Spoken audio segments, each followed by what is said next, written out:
Hello and welcome to the weekly character showcase.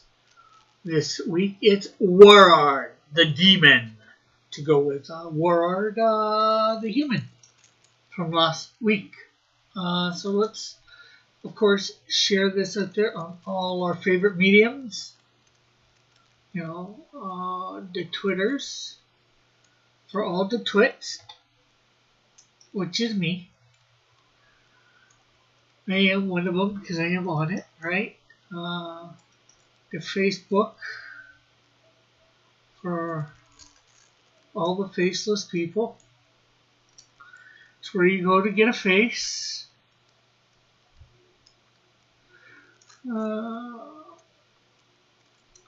Guess we want to go to Parlor, because that's where the spider met the fly.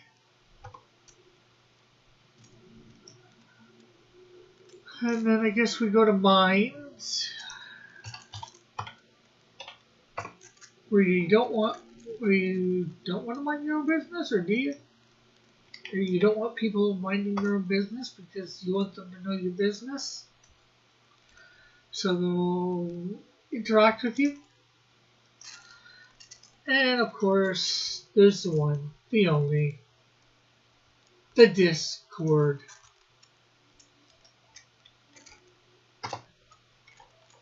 So, yeah. So we'll be, everything will be disrupted because of the Discord among us. Anyways, Joshua, who would win in a fight, Warard the human or Warard the demon? Probably the demon. Because the human wouldn't exactly see the punches coming. And hello, Joshua. How are you tonight?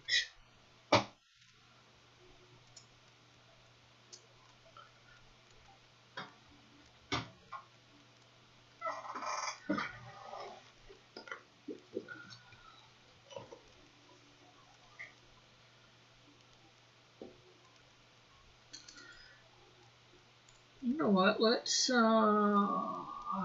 be a little brave here. Let's open up a meet.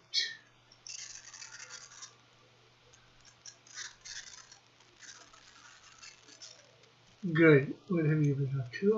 Not much. I'm working on a series video. Drew up some characters. Basically, I'm gonna try and do a My Hero Academia cross comics mashup. Well, maybe not sort of mashup, but cross comics characters in the My Hero Academia universe, and I'm gonna try and give them backstories and all that in it. I've got some decent idea for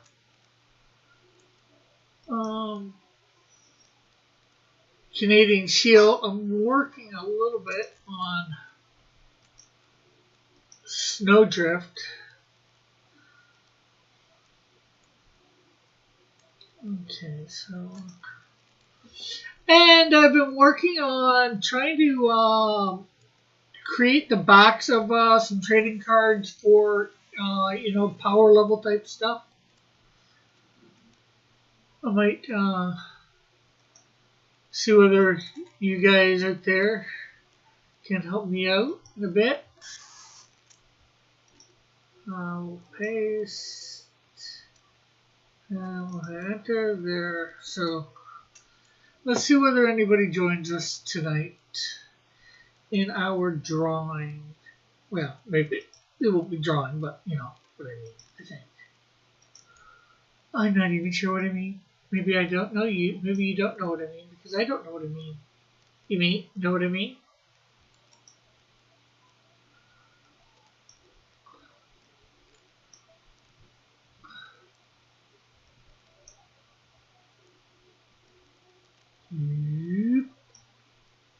Doop, doop, doop, doop. Is that what we're doing? Sweet. So we can see our template.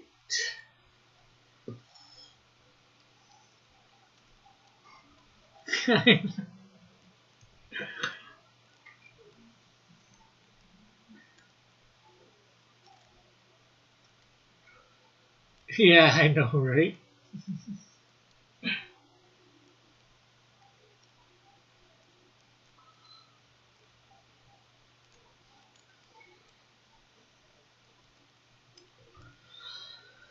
Ah,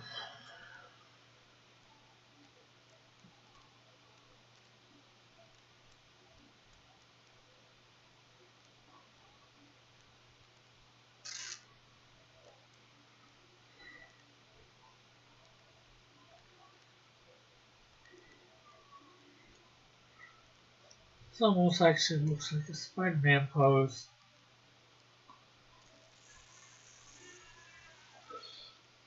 But I am not, did not grab it from Spider-Man.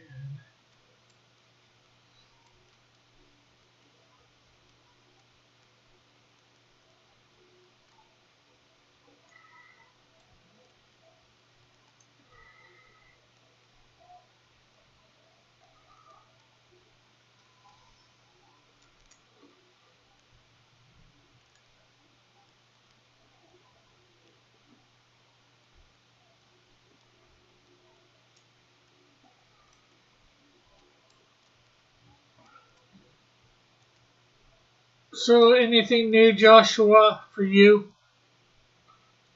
Are you going to be going back to school now that things are returning to normal, or have you completed school? Meaning college.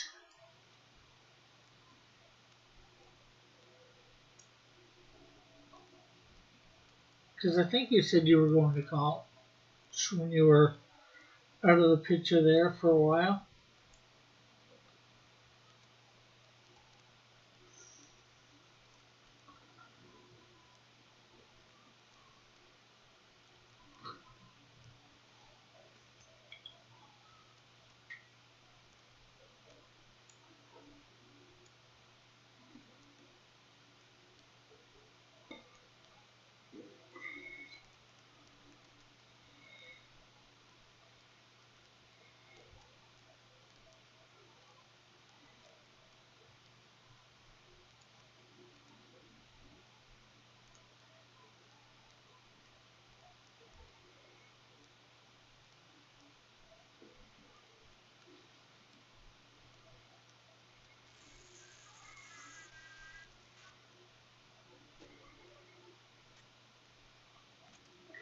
I don't know, probably still going. Do you mind saying what you were studying, or because if you had said before, I forget.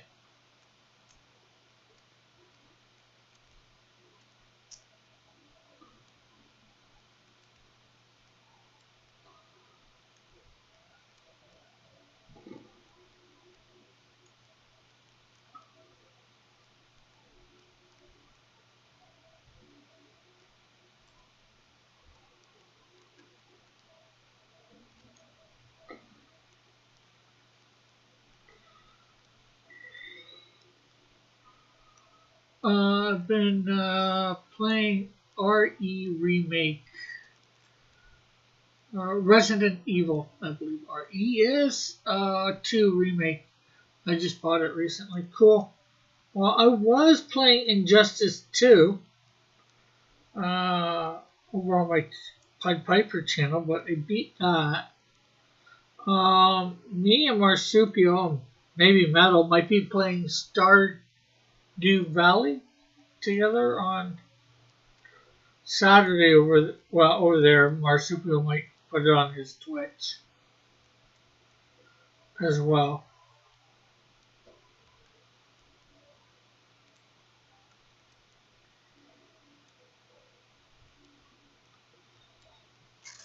Hey, Sketchbook, how are you?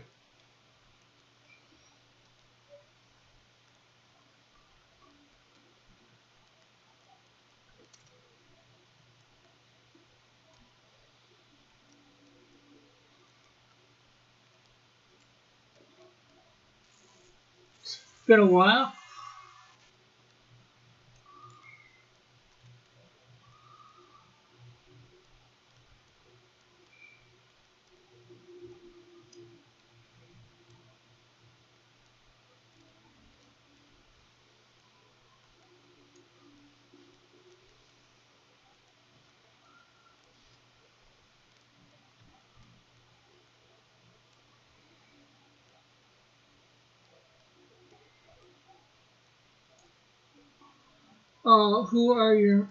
Who are the main characters you play in Injustice 2?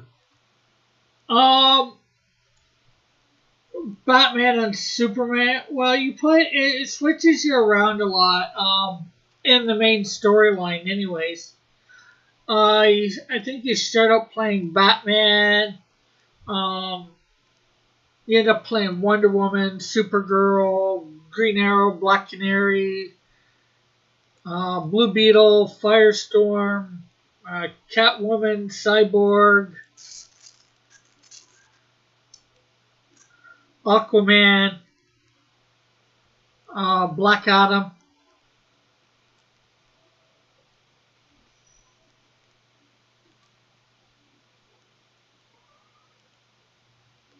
So what have you been up to, Sketchbook?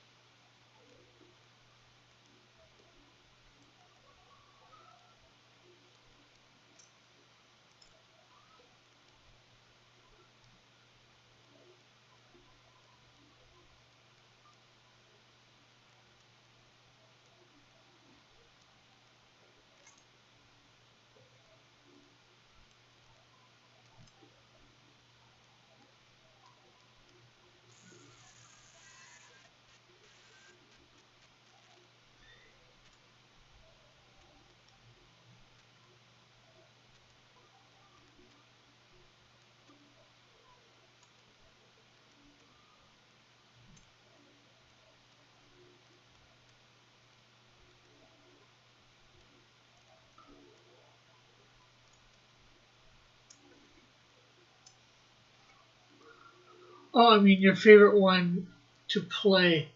I mostly play as Harley Quinn, Red Hood, TMT, and Sub Zero.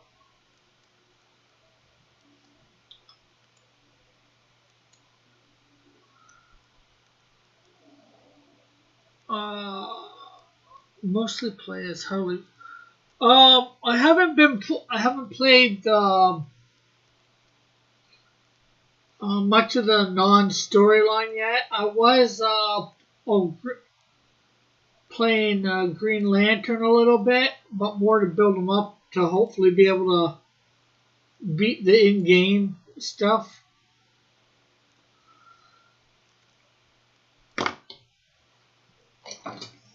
Let's see, sketchbooks. Just came back to work. Have been out for a month and maybe sent home because they still need to diagnose me. Okay.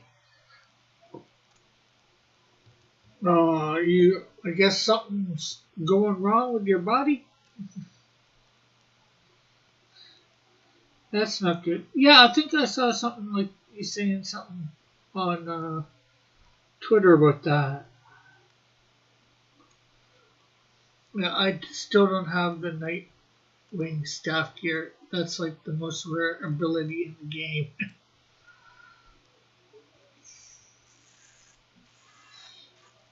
I was in the hospital on your birthday. Well, I'm sorry to hear that.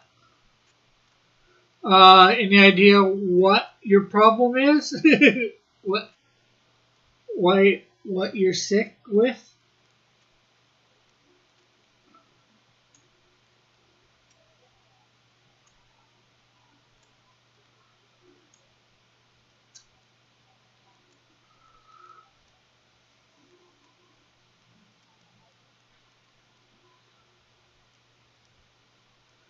Oh, when you stream. Yeah.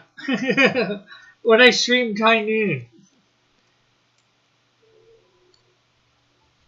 And I think did I fall asleep that night? Not do Odyssey? Could be anything. arrhythmia or POTS. Okay, I'm not sure what POTS is.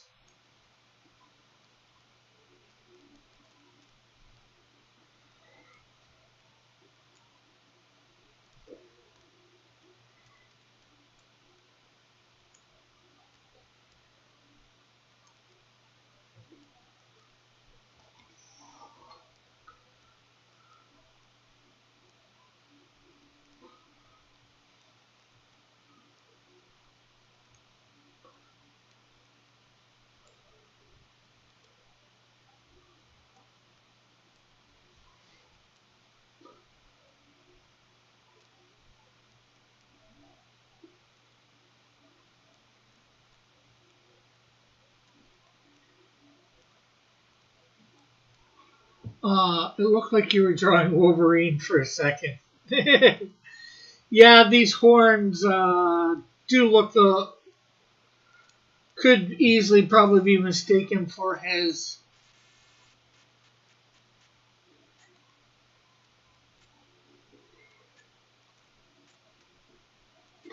stuff. I'm just trying to get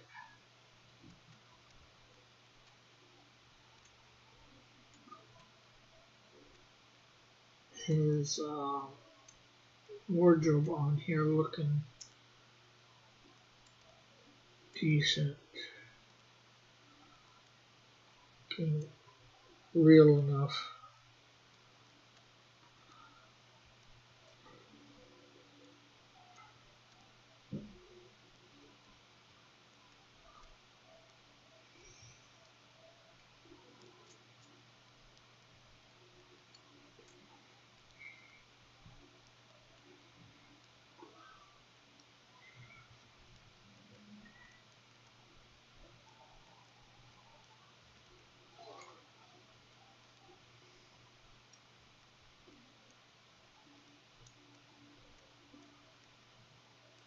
Let's put that.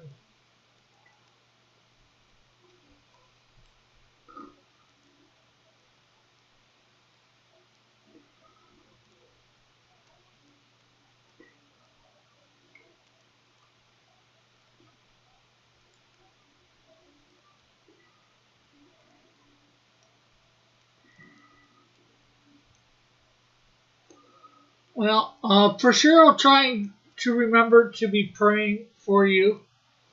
Maybe get some people I've met recently. A good channel to tune into if you can. Sketchbook is Chris T. Hero Shack.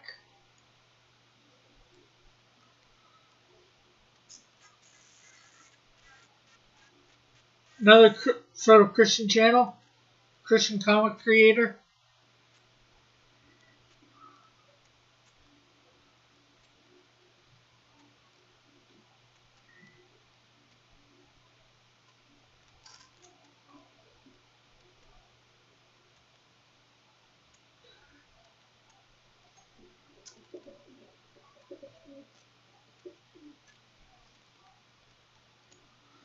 He just recently brought out a book called Cyclopean.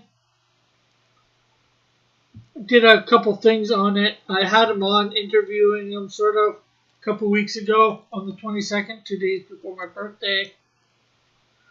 Hugh Jackman apparently shared someone's Wolverine fan art and then a picture of him and Kevin Feige on Instagram. Could be a hint at future cameo or just coincidence. Yeah.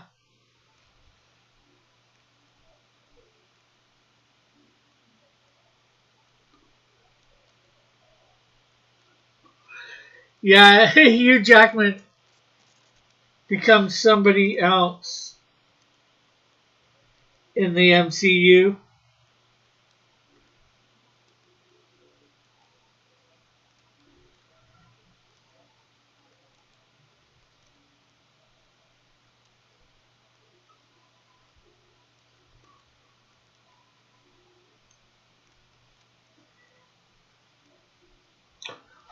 You saw my interview thing? Or did you see the thing that Joshua was talking about, sketchbook? Or both?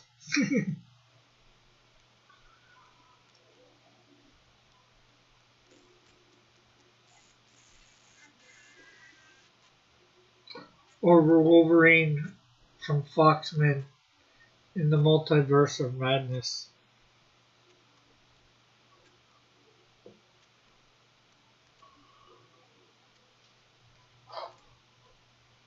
Yeah.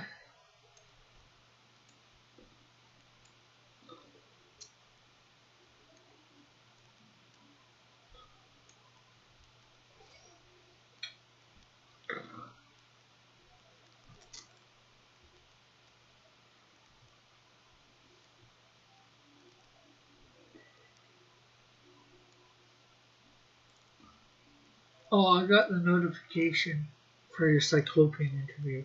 Cool. Yeah, that was a fairly good interview. Very laid back. Well, usually my next. Oh yeah, you were in the chat for that, weren't you? I think I remember seeing you in the chat.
Yeah, and I ended up getting it the digital for $5. It was really good.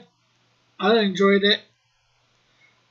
I'm probably going to be hopefully doing a review very soon.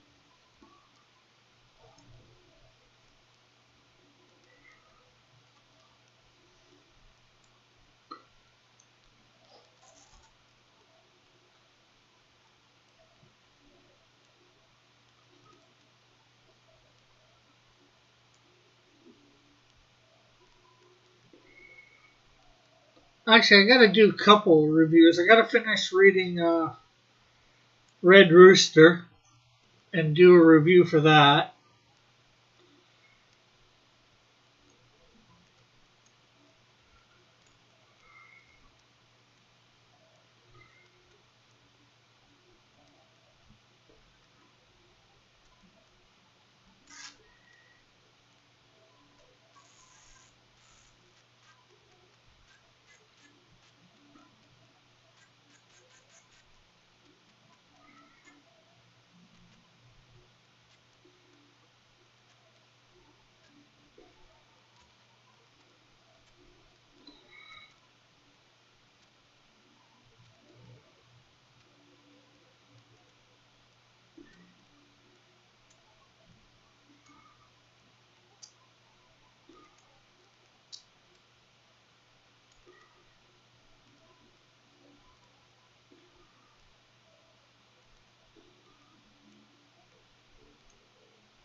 I watched X3 for the first time the other day.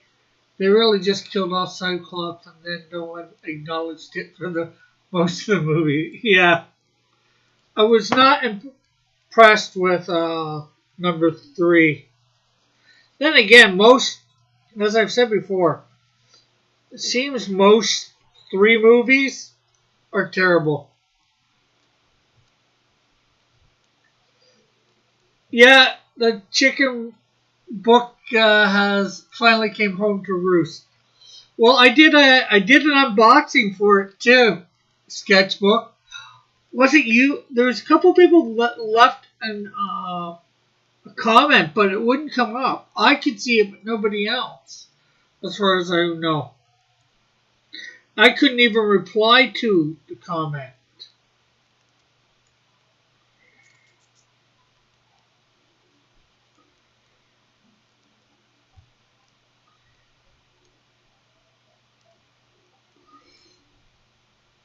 I did a very tongue-in-cheek name for it. The name of the video.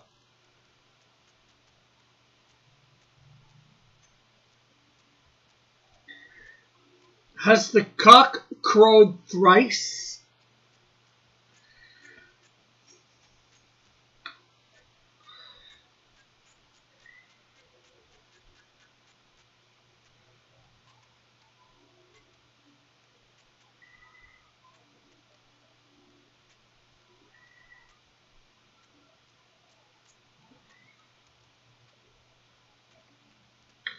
Fox, haha, tall Wolverine, short Cyclops.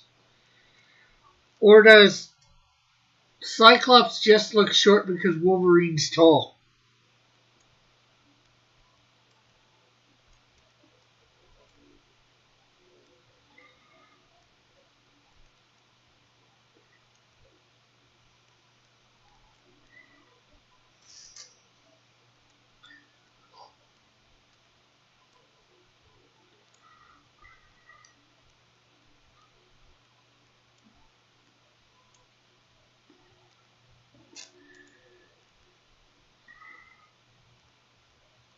Or taller than he should be?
Okay, still got to work on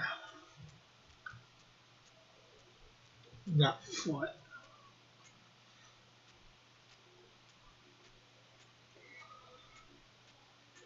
Alright. This is looking very good. I'm liking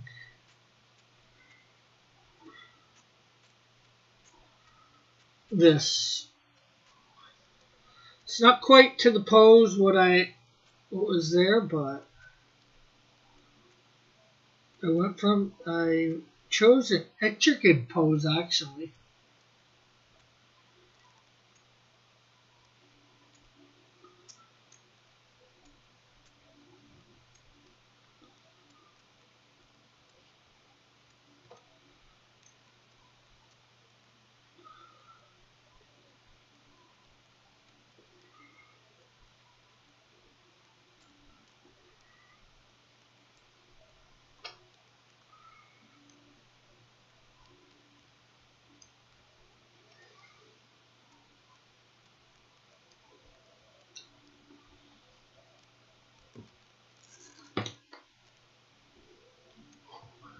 might share out again to see whether anybody's.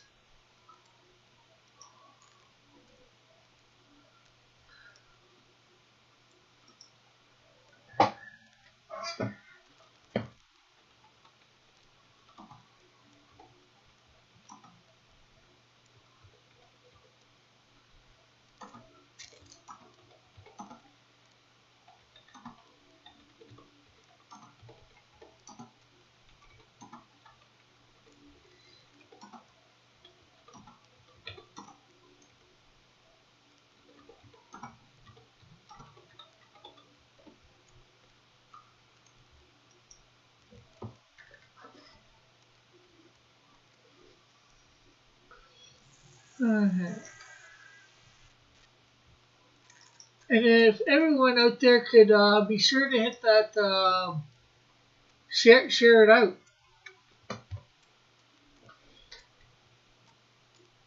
Let people know that we are here.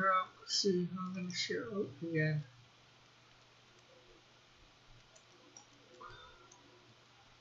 I'm just going to put a couple people in.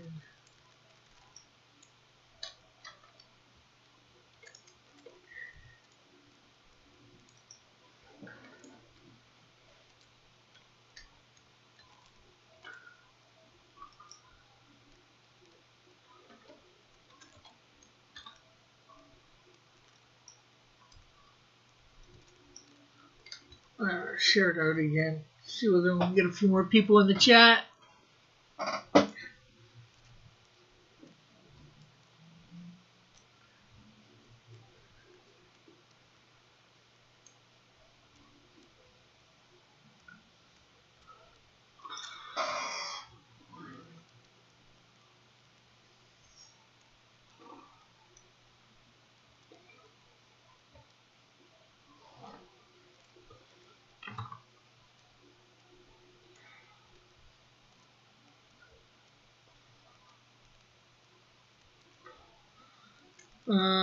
So what's everybody got planned for the week? I'm hoping to get the Canadian Shield number 2, page 10 in so I can get it colored.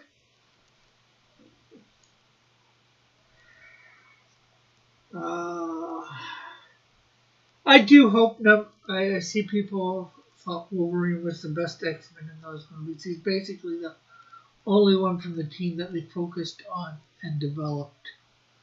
Yeah, unfortunately, Wolverine is a favorite X-Men. You know, they didn't.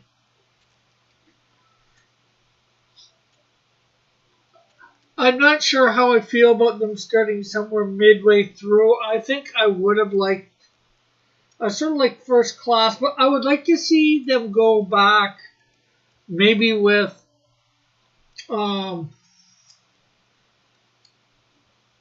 these ones that they're coming out with, or will be coming out with in MCU, joining it in. Maybe make it back when it was originally the original 5 Beast, Marvel Girl, Cyclops, Angel, Iceman, and, you know, end up bringing the other ones in later. You know, second movie.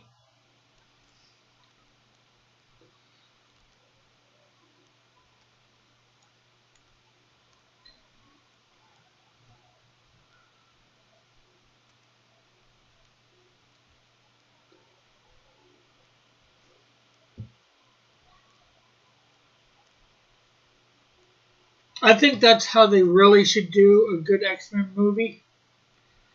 At least for the X-Men. I'm not sure who the villain should be. Maybe it is Magneto and the Brotherhood. But the original Brotherhood. Maybe they should do Wolverine by himself at first. And then end up joining up. Because, you know, I'd like to see maybe they should actually do a Hulk movie and introduce Wolverine there. Maybe because, you know, that is how Wolverine was introduced into the comics through the Hulk. A fight there, that would be probably a good movie. Fight between Wolverine and the Hulk. You know, that's what it starts out, and then they end up teaming up to go against some other bad guy. And maybe put Gambit on the team finally. Yeah.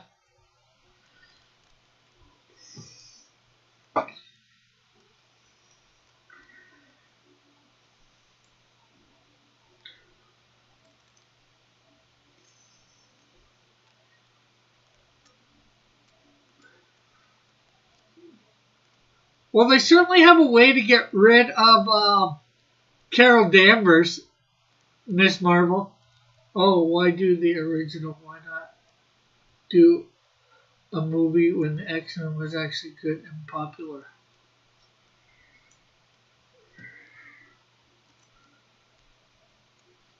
Because they've tried that, John, and I guess the first one was alright, but you try and introduce too many characters at once, you know, because it is a team movie. You know, you have 5 things. You don't have to concentrate on the school in general for, you know, all the students at the school. Hey, Mallet.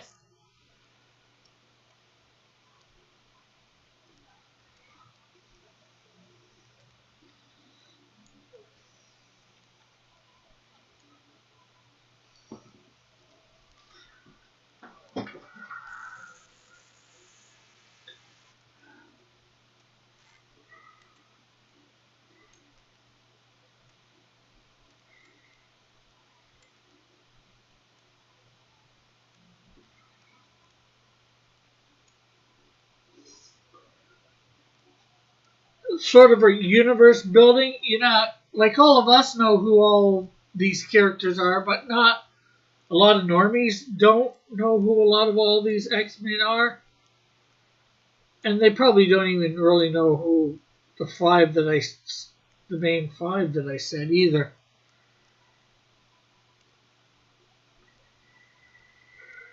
Although most of them were in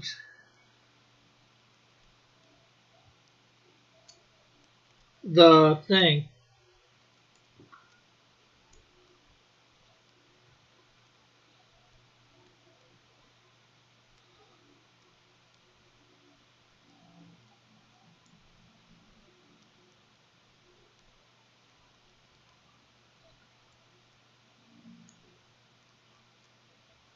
And that's it too. I think the animated series introduced a bunch of characters in the first episode, and it worked fine.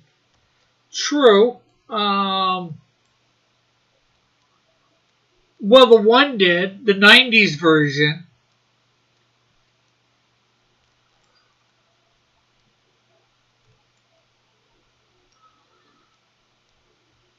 The '80s one, I don't think went over as good when they did that.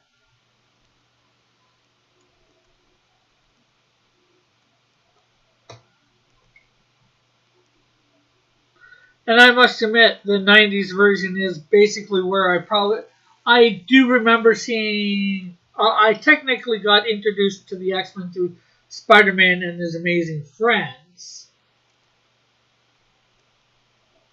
but I really did get introduced to them more over through.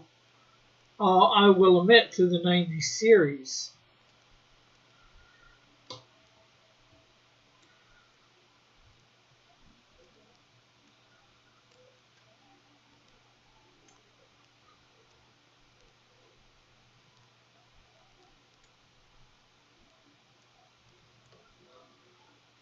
They kind of tried the original team too. They, you could have the popular X-Men without making Wolverine the only good character. True. Yeah, they could try and do maybe the Ultimate version, which I think had the original plus 3 Wolverine, Storm, and Colossus. Oh, and Nightcrawler, so +4.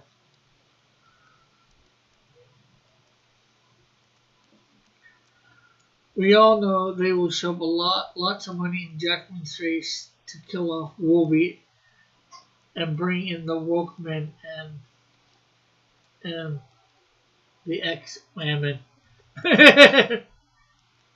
Iceman will get his own movie. LGBTQ Iceman will get his own movie. Yeah, probably. Well, technically, they've already killed off Wolby.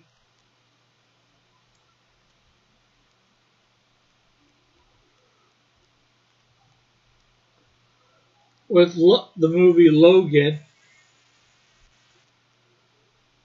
And Jackman says he doesn't want to do another movie.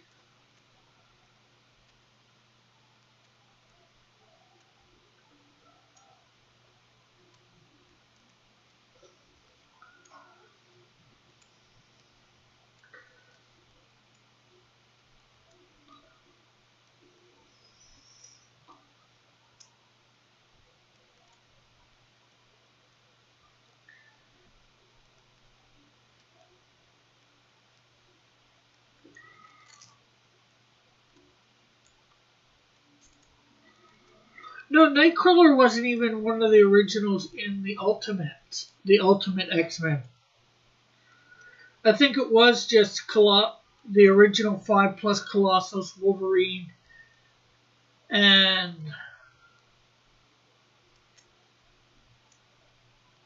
what's his name? Or what's Storm. But Wolverine was actually hired by Magneto to infiltrate the group at first.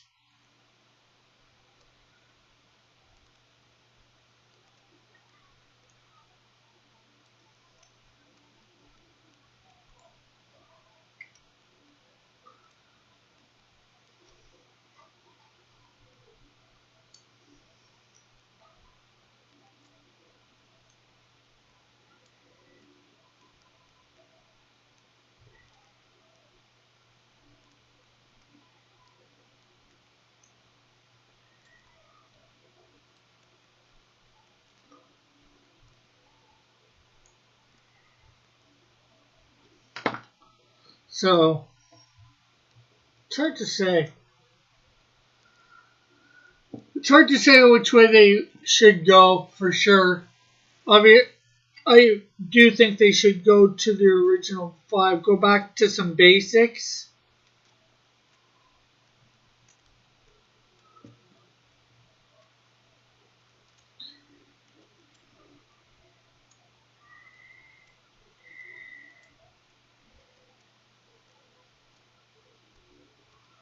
Hey, Lorenzo.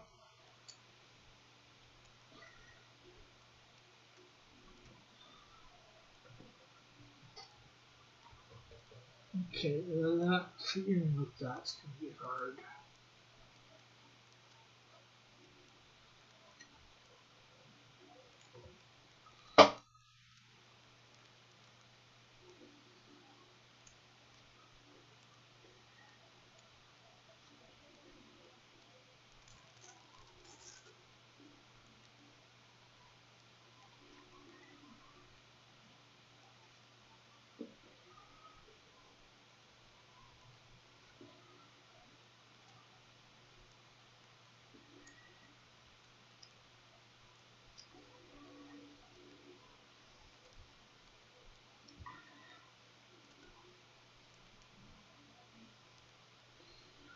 How are you tonight, Lorenzo?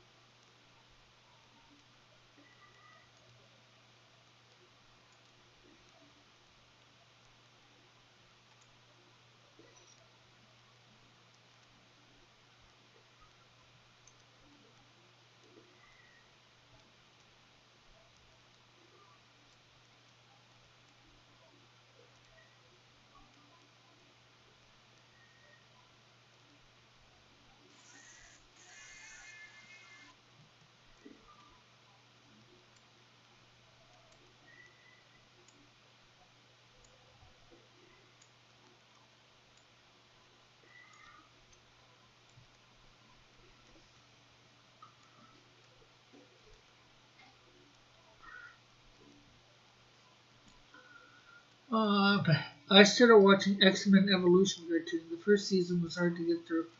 They barely did any superhero missions, and it's mostly about the X-Men in high school. Yeah, I've been feeling a bit sick, but getting a little better each day. Oh, that's good.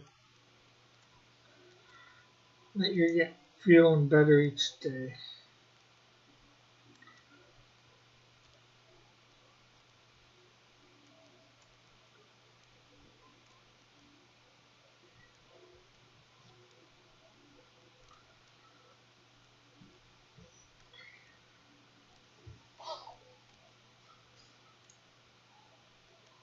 Not, it's and it's not even X Mansion School. It's just a high school for humans. Yeah, I didn't mind X-Men Evolution. I'll admit the '90s cartoon I think was better.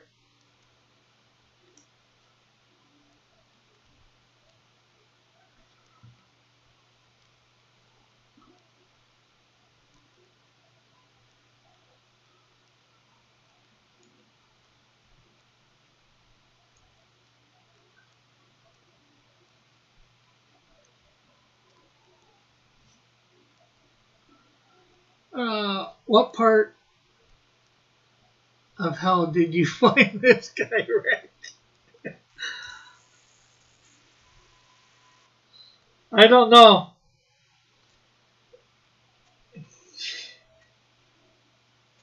He's definitely a demon that's been through a lot. You know, amputated leg, amputated arm.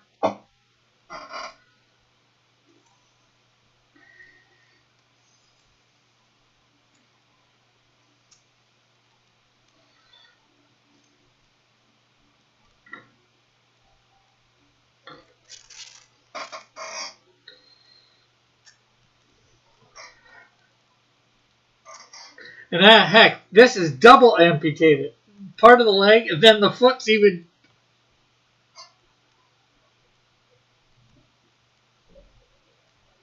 different.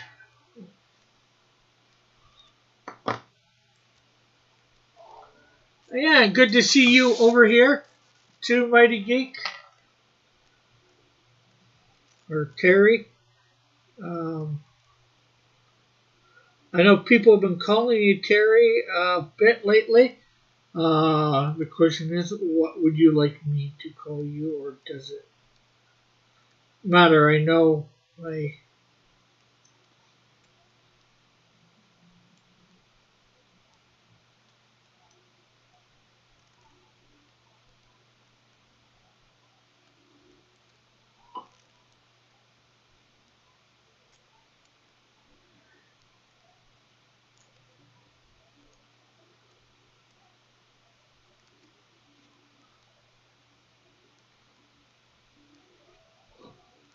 All of the demons in hell had to find. Of all the demons in hell, you had to find one who could stand up. No, I wouldn't call him a cyborg. He's not a cyborg demon.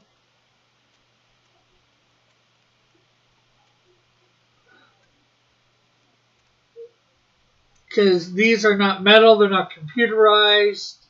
I've colored them in one. I've colored in one thing. I've colored them in brown, so woodish. I was thinking probably, and the other I've got some sort of other color. I'm not sure.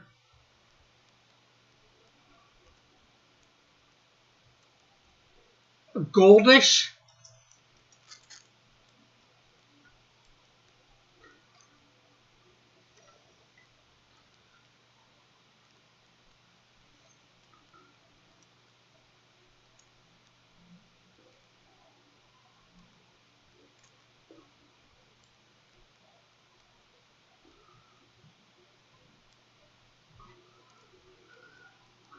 He's a demon with a physical body. Well, technically, demons can.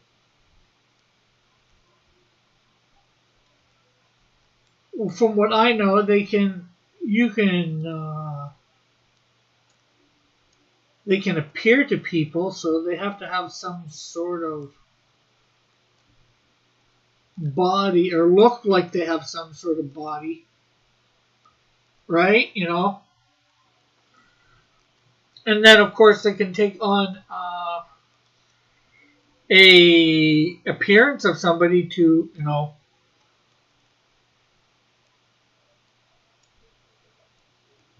mess with people's brains too.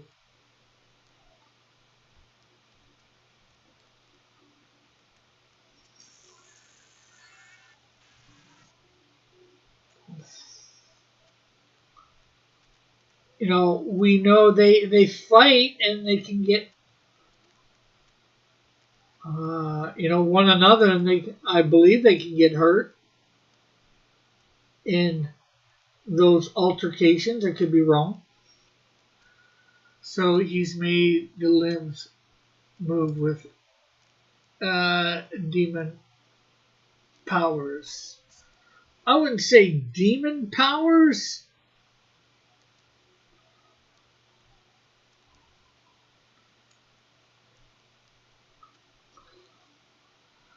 No, I know they don't attach the same way as, say, a human with amputee, with something like that, but a human amputee just moves the leg and the amputee part moves, right? There's no electronics there as far as I know.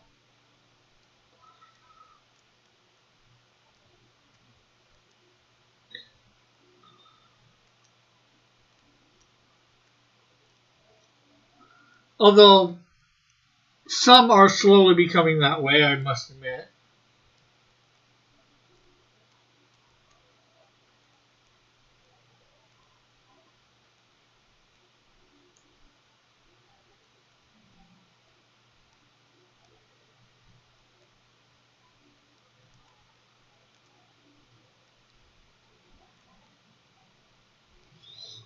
Hey, Timothy.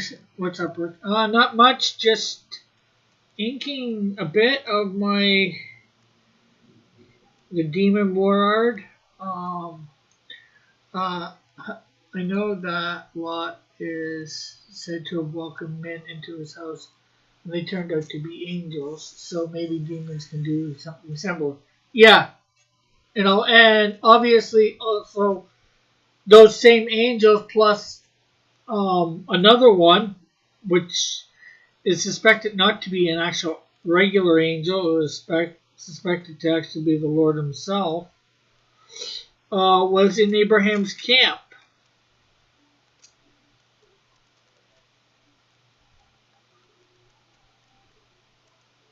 And ate with him too, so I watched that show you talked about. Yeah, well, did you watch all of it or just the first couple episodes, Timothy?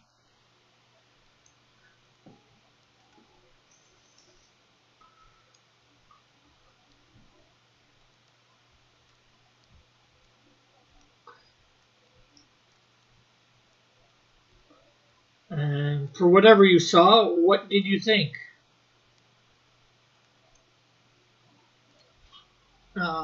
That's what those dang Democrat demons did to appear as humans. Yeah, because there's 8 episodes in the first season.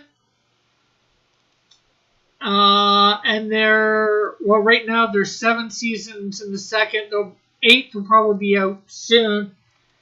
And that is, I never said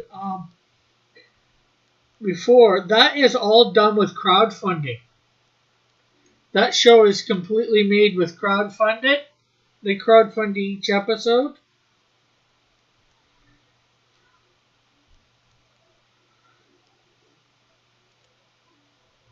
And, they've got merch that they sell too that helps pay for it too.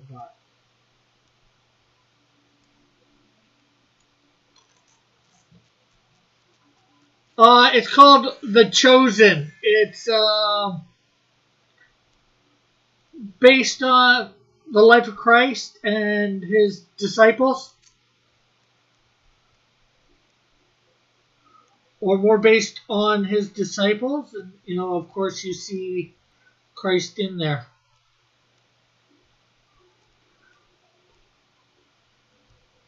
Joshua. You can find it here on YouTube. It's free to watch.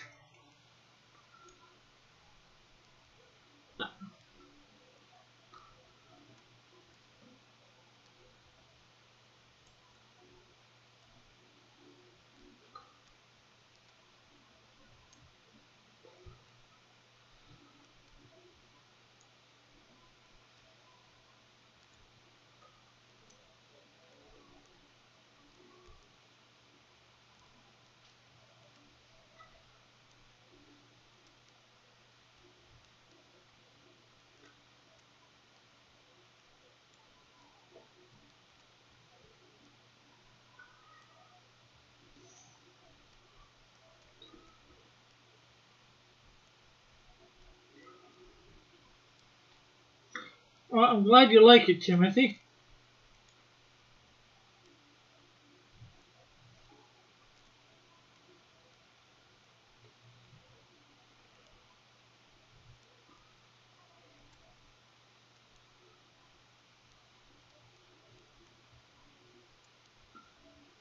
I got introduced to it. Hey, Chris, how are you? You know what, Chris? We are gonna do for you. Boop boop ba doop, skoo boop be doop.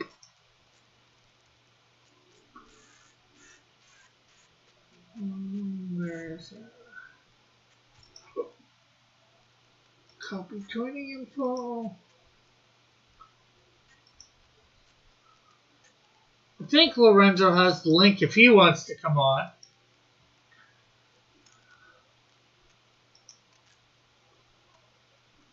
But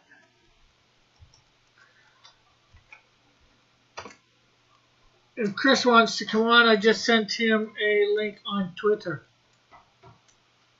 I don't know, every description of demons that I've seen in Scripture has simply them as being spiritual bodies, not having bodies or tents. Even Jesus describes them about when they're cast out.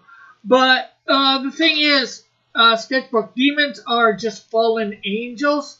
So most likely, whatever a angel can do, I would assume, and maybe it's a bad assumption, that a demon can do.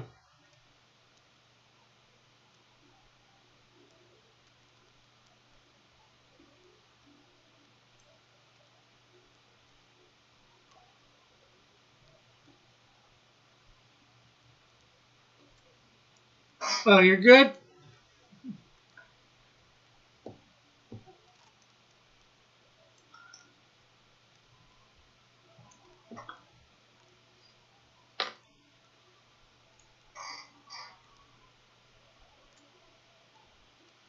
Yeah, whenever I'm going to be here for a little bit.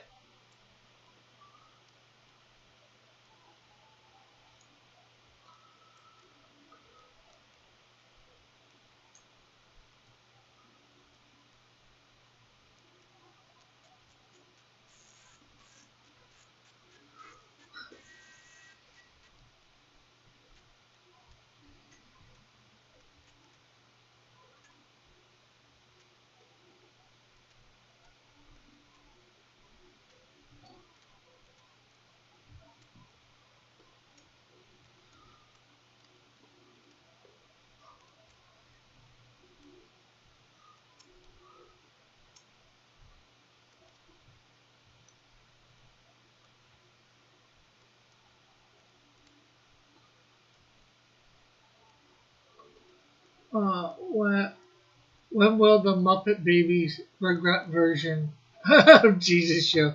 Baby Jesus and the 12 disciples on the ABCs. Well, the baby Satan bullies them. Well, I don't know whether you'd ever see that. I'm not sure whether anybody could pull that off and have it be anywhere close to legit or seem legit.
So how are you tonight, Chris, though?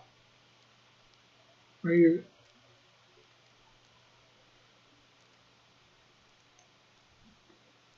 good to have you in the audience?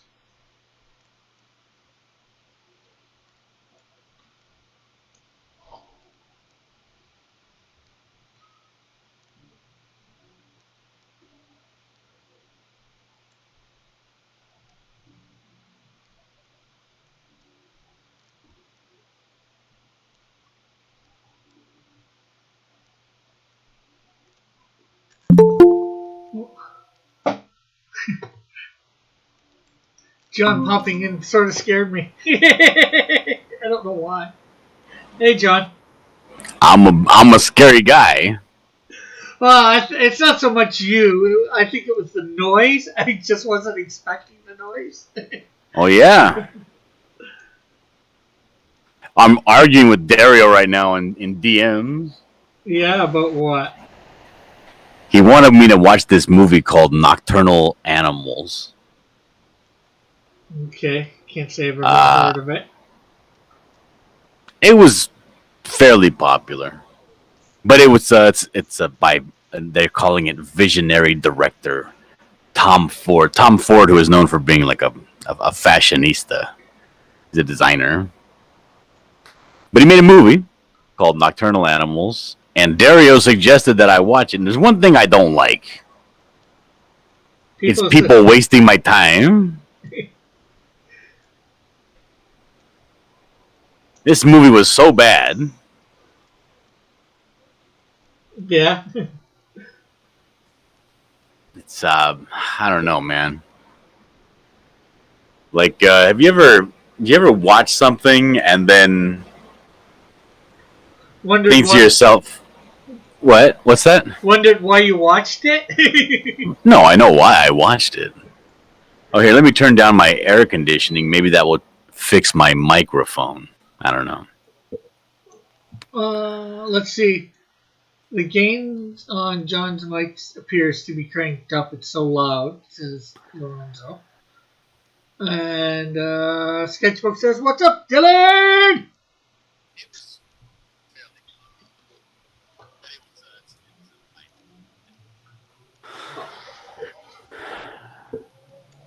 Are you talking?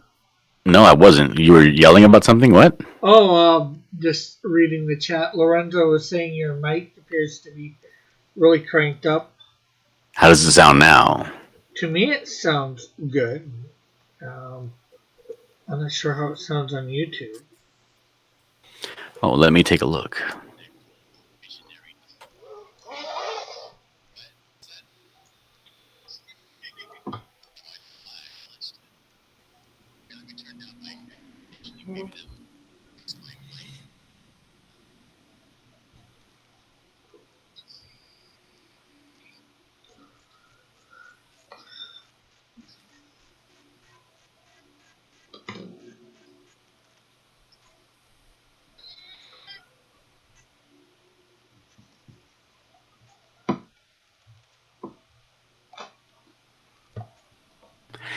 Yeah, it is pretty loud.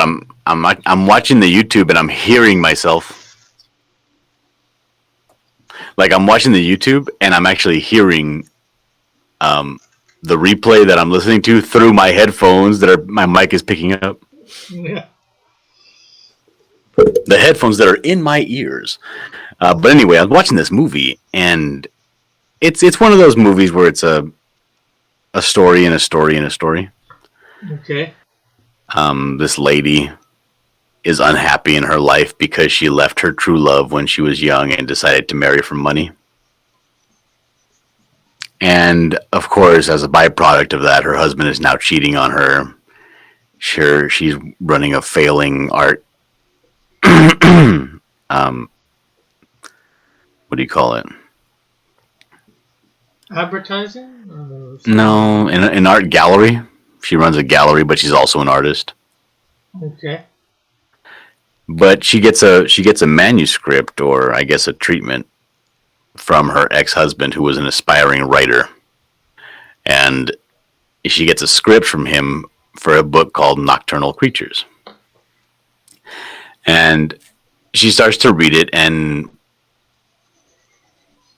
she's inserting herself into the story. Okay.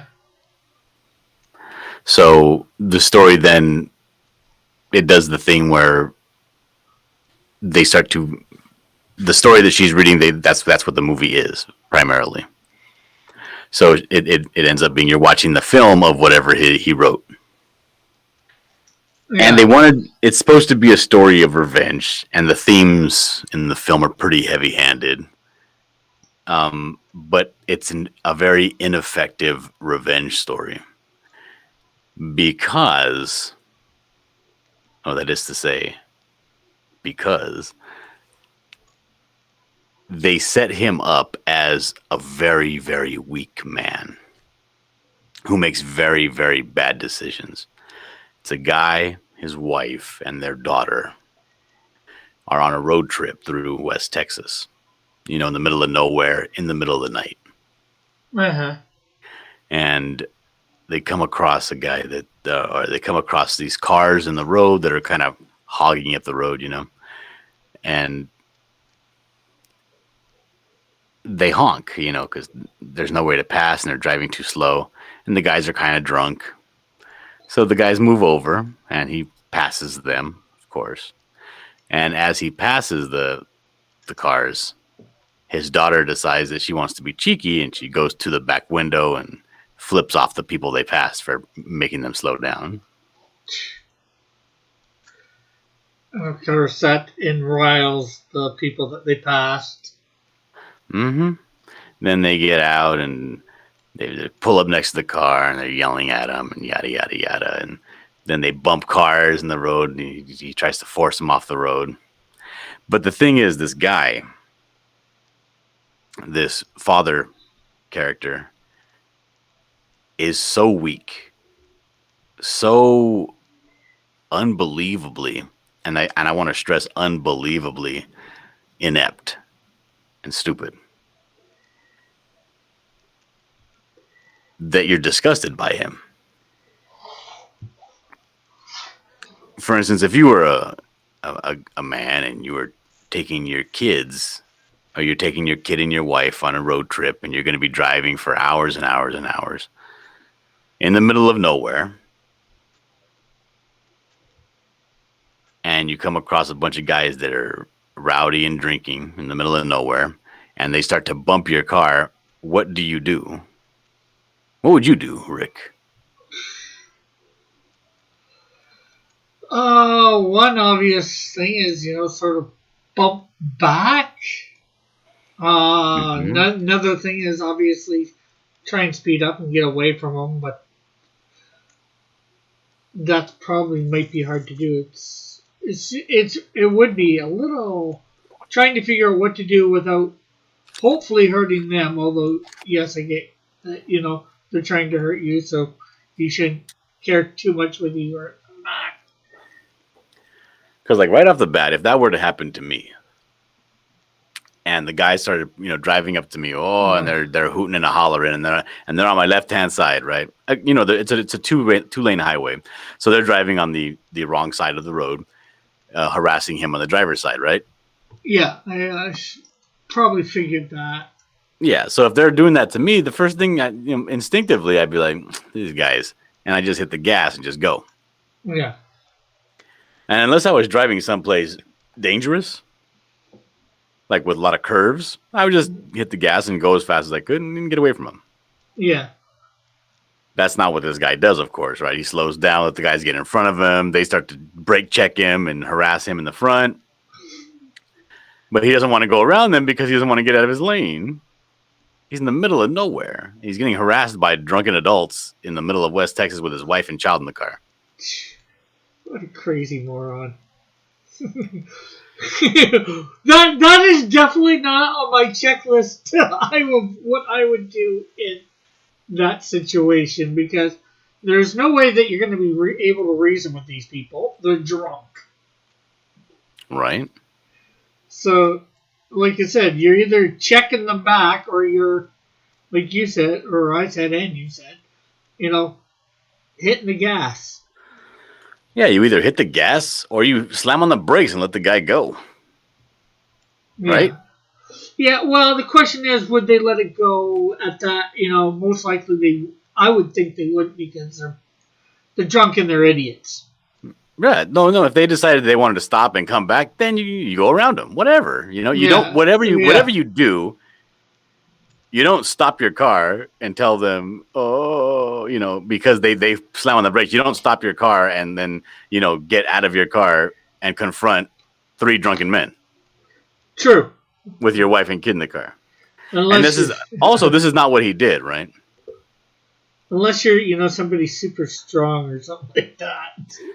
Yeah, even then, if you don't got no gun, you don't get out of the car with drunken dudes. You know what I mean? True.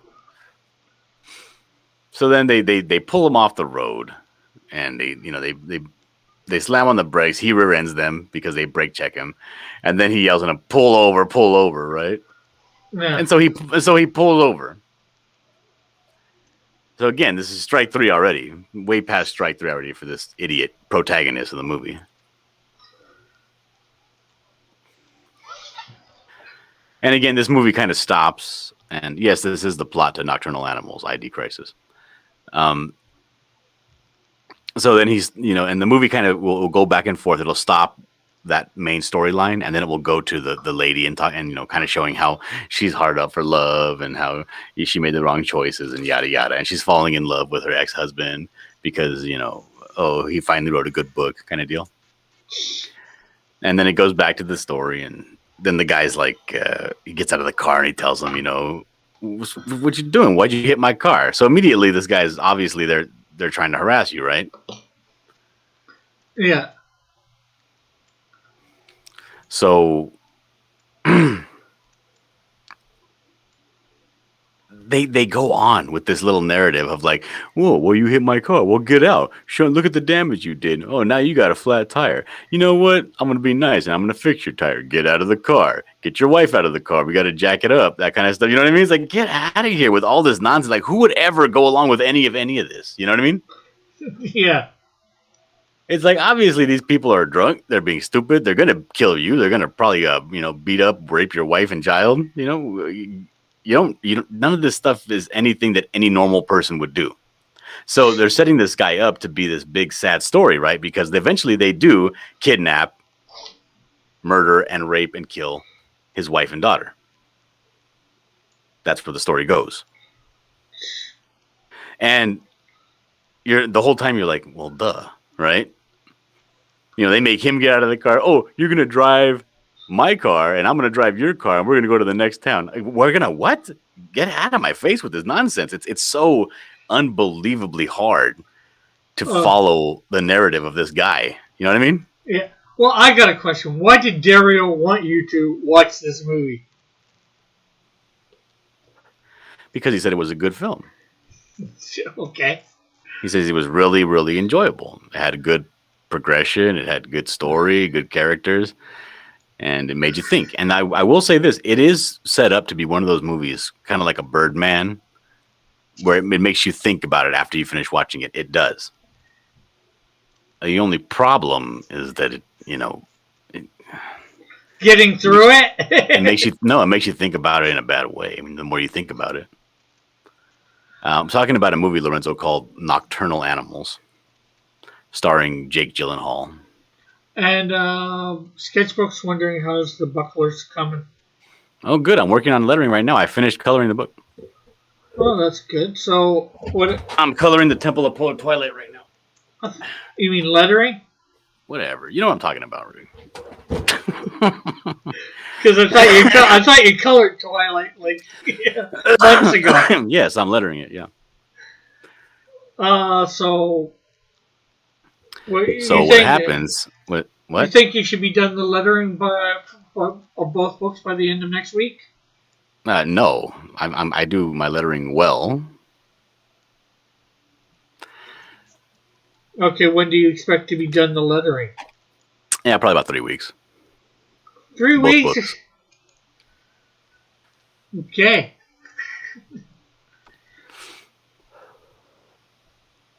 Yes, because I do my lettering. I'm going to do them in batches of 5. Then I'm going to send them off to the editors. 5 pages, 5 pages, 5 pages. All right, so what happens after this guy, allows his wife and daughter to be kidnapped? Realistically, doesn't even throw a punch in the whole altercation.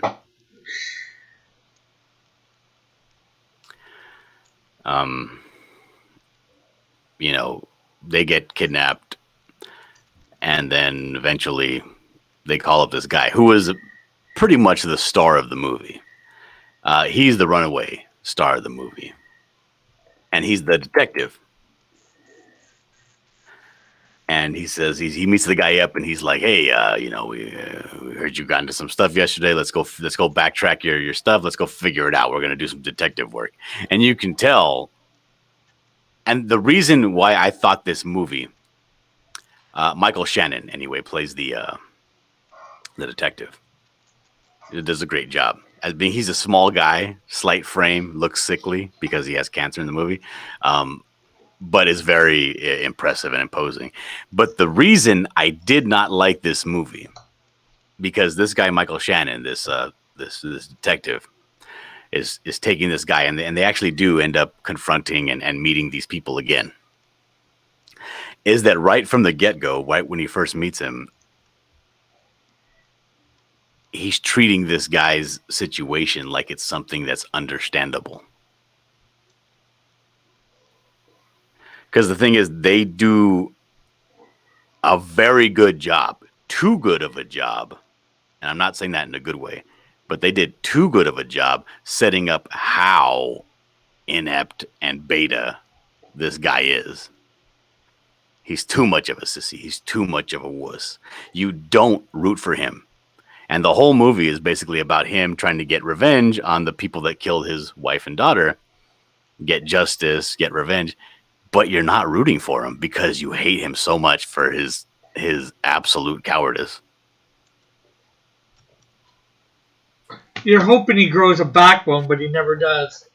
No, that's the thing. Because kind of like that movie Hostel, right? Where you finally get some revenge at the end and you're like, oh, wow, finally. This one, you don't want him to grow a backbone. You're like, I hope that you die embarrassed of your actions.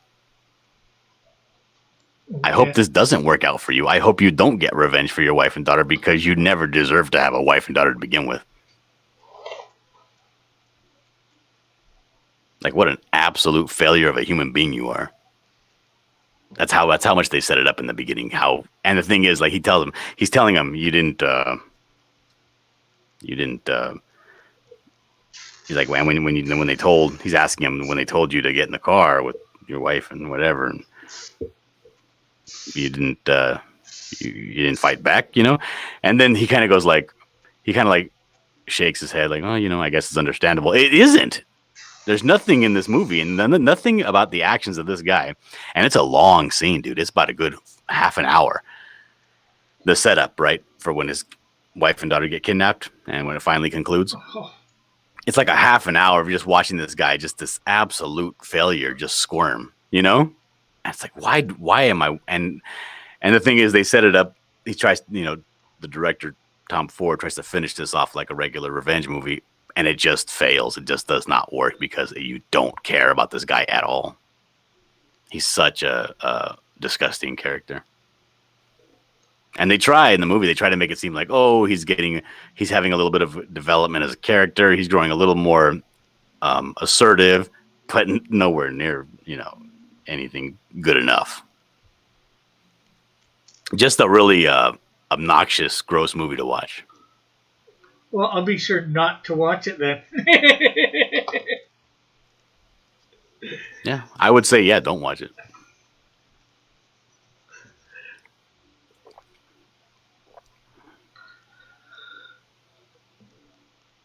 Well, let's see. ID Crisis says it doesn't suck. The fictional story is supposed to reflect the way the author feels about how his ex-wife tore the relationship apart. The book is an allegory to the relationship. Word in action. Yeah, no, I get it. The thing is, it's not. Tom Ford isn't exactly like a genius. It's some of the themes, like the allegories that he puts in there, and the themes they're not hidden. They're at points very heavy-handed. There's even one point in the movie where she's a gallery. She manages an art gallery, right? They even have like a painting that she's looking at, like, oh, and the painting is actually just like a big word. It says like, how they kind of break up the words like revenge. It's RE. And then under it, VEN, and then under that, GE. Like, oh, Jesus.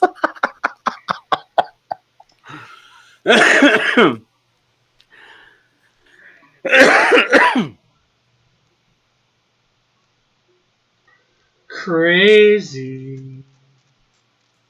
Yeah. You didn't like the opening scene? Yeah, I didn't like the opening scene. It was very...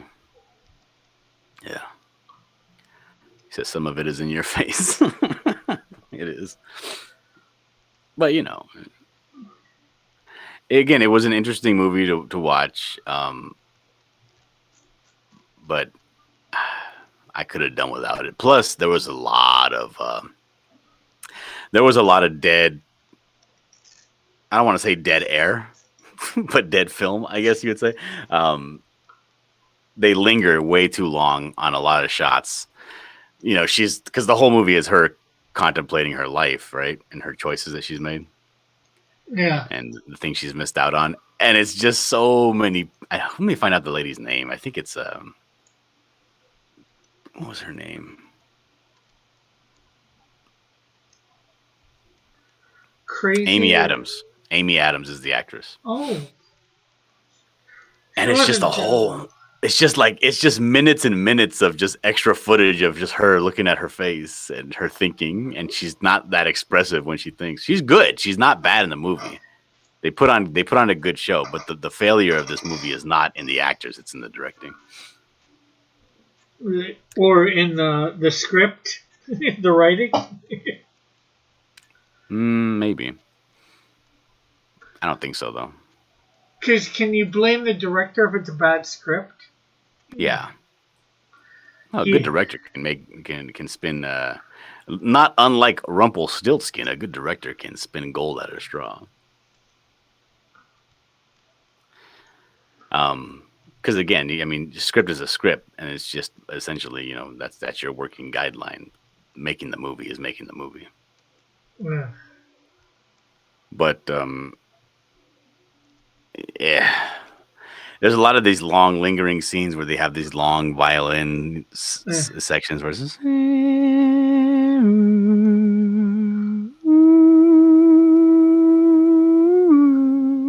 She and it's just her looking into the distance because she's super rich. And, she's out there in her jacuzzi and she's like just thinking about her life and close up on the forehead. And it's like, oh my God. There's a lot of wasted film in this movie.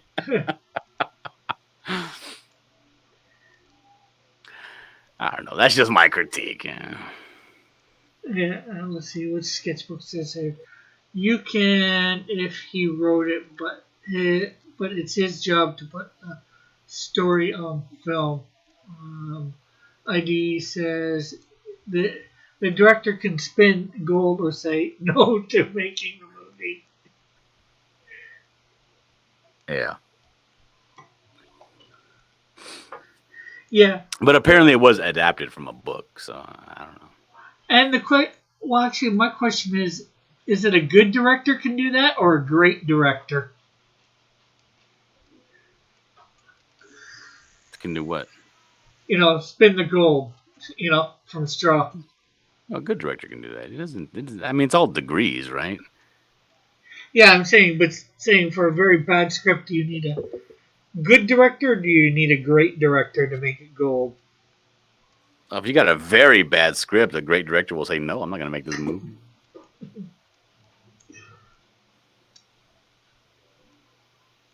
Yeah, because he's a great director. It's not the tensions that we get with, right? I wouldn't touch this with a 10-foot pole. I wouldn't touch this with your hand.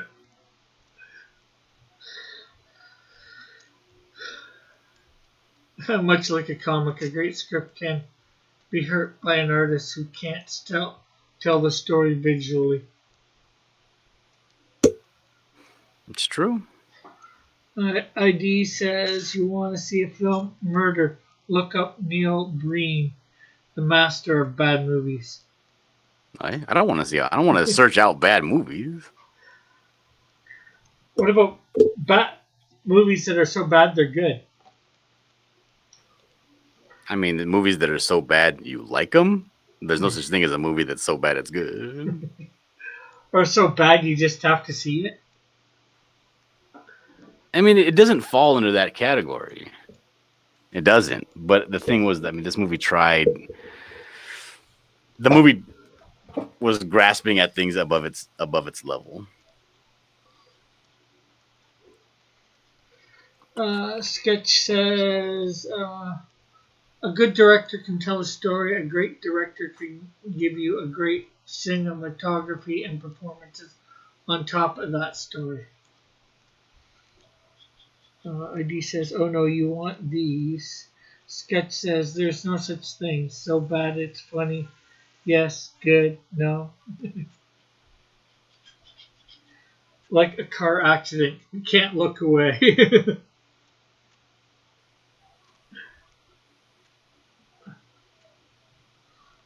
I don't know. That's just.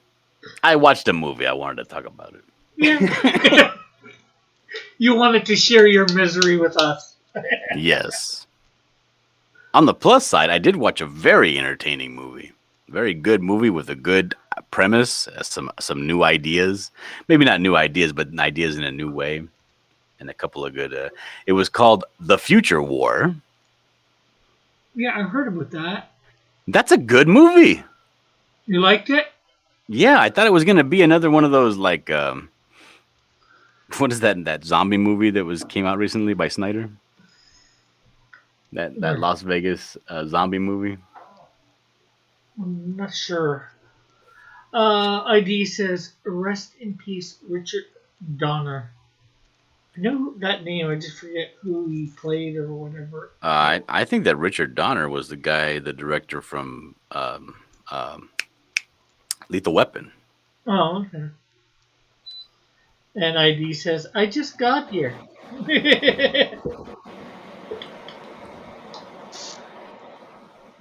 Yeah, the Future War is pretty good. It's the premise of it is that in the future, like 30 years from now, we get into a big war with aliens, and we are losing badly. But we come up with the technology to time travel, to jump, to create some sort of a time portal that can take you from that time 30 years in the past. So it's always changing. You can't go like 27 years in the future. You have to go to this one point. And every day it's like moving along with you, right? So if it's Tuesday and you jump to the future, it's Tuesday in the future. And then if it's Wednesday in the future, you can only jump 30 years. So it's going to be Wednesday when you go back to the past. You know what I mean? Yeah. You got to go back. You can't go back to the time you left. Right. You got to go back. If you spend a week in the future, you got to go back a week from when you left, basically. That's correct. Yeah. So the people show up and they're like, hey, we are losing badly. So badly, we are looking at the extinction of the human race. Your children and your grandchildren are all dying, you know, and they need your help. So they come back, and essentially what the world does is they institute a new draft. And the draft is essentially, if you get picked, you don't get basic training, you don't get nothing. What they need is they need people on the ground with guns in their hands. That's all they need. And so you go and you get jumped to the future. If you can survive for 7 days, you come back to your time, and you know you're good to live on the rest of your life. ID says it's not future war; it's tomorrow war. Well, there you go. Yeah, tomorrow war. And Joshua was reminding me the Superman movie. I guess the original Superman movie. He was the director, Richard Donner. Yeah. Mighty Geek says there's always been movies that were so bad they broke the box office records because people wanted to see if the said movie actually existed.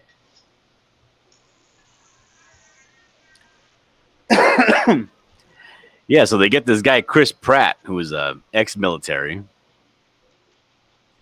and he's like, yeah, you know, he's the star of the movie, of course, and he gets picked in the draft, and you know he tries to kind of get out of it. His wife tells him, "No, we're not doing that. We're running away, right? Whatever." He's like, I can't really figure out how to do it. He's kind of trapped, and he goes and he has many adventures in the world of tomorrow.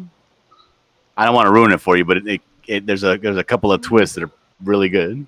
Yeah, we were talking about this I was talking with this about somebody else. I think Metal and Marsupial.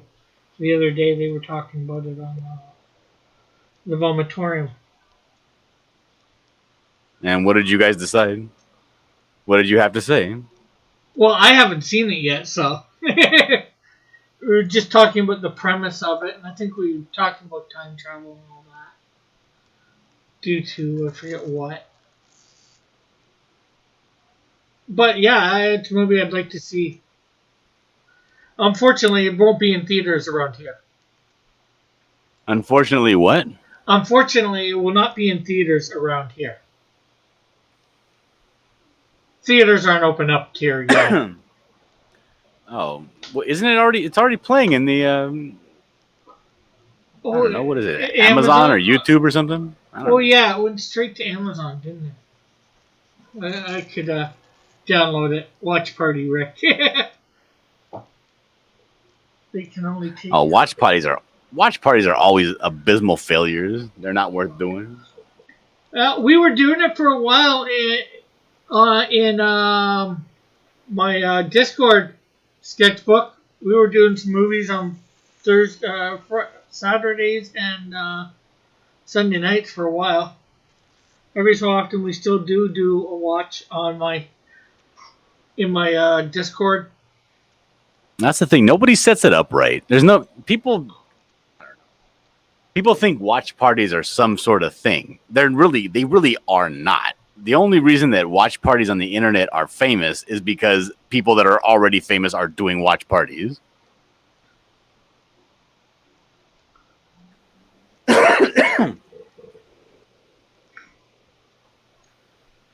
Watch parties aren't like a fun thing to do. They're just like kind of a way to look at a content creator that you really like and watch him react to a movie. Or just a bunch of friends watching a movie together. So, somebody has Amazon Prime or something like that, and nobody else does, so, everybody can watch it.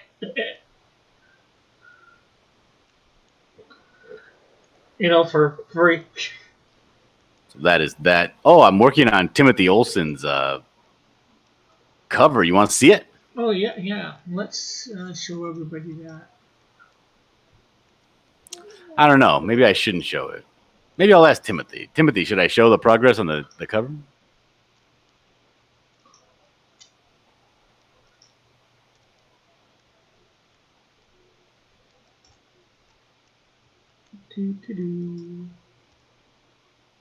All right, here. This is going to be, I believe, an alternate cover for Melvin #2.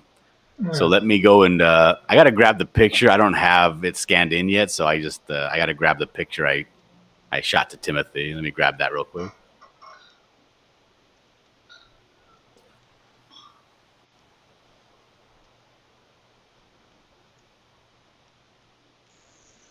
Timothy said he watched Bill and Ted Face the Music and it's terrible.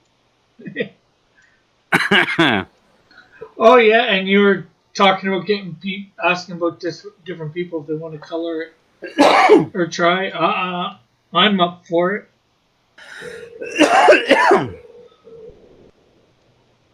Yeah, I'm not good at coloring. All right, here we go. I found it.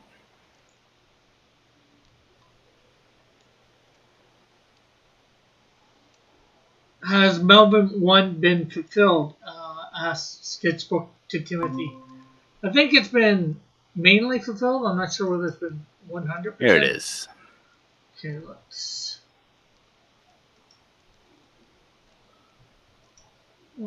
can we spotlight? How do we do presentation? Okay. Tell me when you're showing it so I can guide you through what's happening. Okay, it's showing, but I'm trying to get it so it's not showing you and me on the side. Okay. So apparently there's this guy who is he has like a robot exoskeleton that covers up his real body. Maybe even some parts are fully robotic. So this is like a helmet skull that he has over his face. And then you can see kind of underneath the helmet skull, it's getting punched and it's kind of getting dislodged, and you can see his bottom jaw there. Yeah. And then he has a spike. This is not going to be the spike. The spike is going to look more like a German soldier's helmet, like with the pointy spike on top. Yeah. I kind of misread the source material, so I didn't see exactly how it was supposed to look when I sketched this in. But also this area up here, this is his arm. His arm has like a hook hand on it. So he's going to be grasping at the wall because the thing is they're falling in this big chasm, like an elevator shaft. But it's like an ancient alien world. This long tunnel. The whole thing is lined with skulls, human skulls and alien skulls and stuff. So he's kind of hooking onto the wall as he's falling to kind of slow himself, but at the same time he's fighting Melvin here. And you see pieces of bone and stuff, like here's a jawbone and oops. You see this stuff's falling down. It's going to be all around. And I'm going to line the entire thing in the background is going to just be showing all of the alien skulls and rows and stuff in this big chasm. I think it's going to look kind of cool at the end. Yeah, it does look like it's going to look real great. It's coming together real good. So that is that. I'll stop presenting. Yeah, I got it, ID. Thank you for helping out there. Let's see.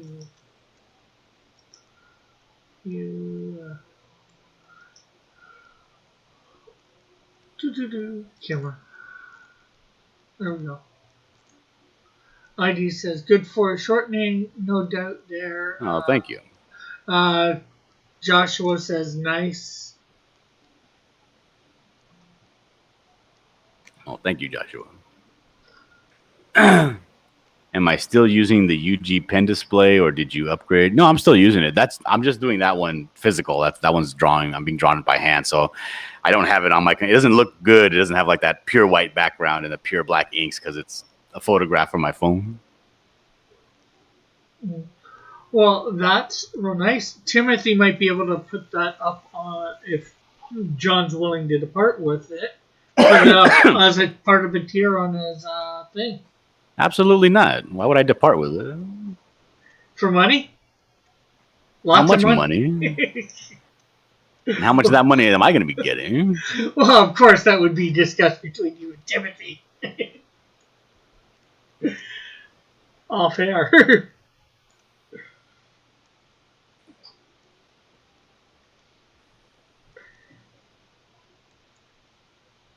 The greed. What's wrong with you, Rick? You greed monger? What do you For mean? reals. Trying to get your pound of flesh anywhere you can, just like Shylock. Hey, I'm trying to get more money in your campaign, Timothy, not me. People pay for this sort of thing.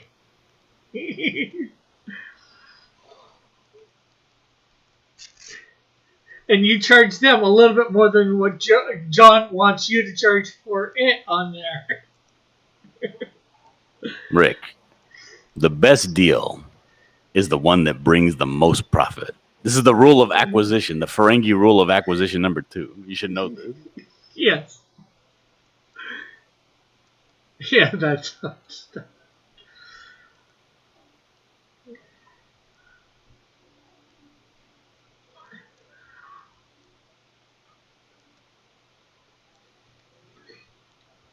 So besides lettering the Polar Twilight and doing Timothy's cover, how are things going, or what else have you been doing? I've been doing a lot of stuff. I just finished up a set of commissions for Nasser. Oh, cool. He's doing a new book sometime next year called Creepsters. Uh-huh. It's like a mix between like gremlins and critters. Okay. And he needed some concept design, some cartoony concept sketches for the design for the Creepsters. And I just finished those up. I think in total there was 12 in total. Cool. Let's see. What else is going on? We had a terrible blowout because we're trying to teach our kid to use the toilet, and we're not giving her diapers anymore. So she feels, when she has to go to the bathroom, she has to go, or else she's gonna make a mess, and she made a mess. So dealing with that. Sketch says, finish up the books because I want to back the Dino book. How is the manslaughter book coming along? What about manslaughter? Says Timothy. Yeah, I'm also doing some coloring work for Dario. I'm coloring his book Manslaughter. That's going along slow. Not too much time on that because, not everybody has all those all that disposable income to just throw at projects, you know what I mean? Yeah. So basically, as he has the money, and I'm not cheap, so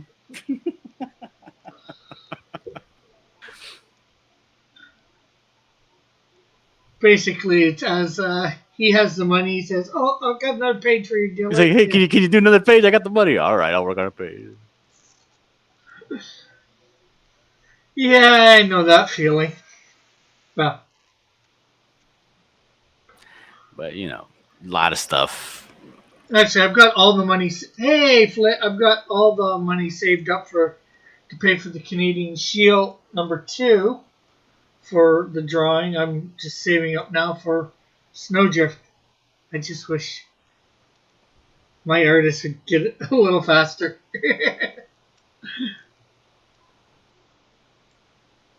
Damn, ID Crisis says I had a food poisoning blowout happen once. Oldest daughter exploded from both ends at 4 a.m.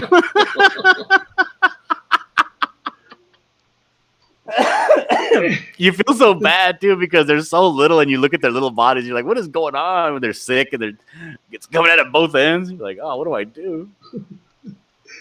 He says he still has PST from that. No, PTSD. Yeah. A PSD is a Photoshop document. Yeah. Sure. I just forgot to put the T in there. And she was all mad because I made her wash her car. Because we bought her a little a Power Wheel. Yeah. And it's all dirty, right? Because the yard is just a bunch of dirt, and she loves to drive it around and yada yada. And I was like, "Your car's all dirty," and she's like, "What?" And I was like, "You need to wash your car." And she's like, "What?" So I got her a rag and a bucket and made her wash her car. She must have loved that. No, she hated it. Because the thing is, when you do something, they want to do what you're doing, right? Like she's at that age right now where it's like, no, let me do it. And but as soon as she takes the rag from me, she doesn't actually want to do it. She just wants to hold the rag. Yeah.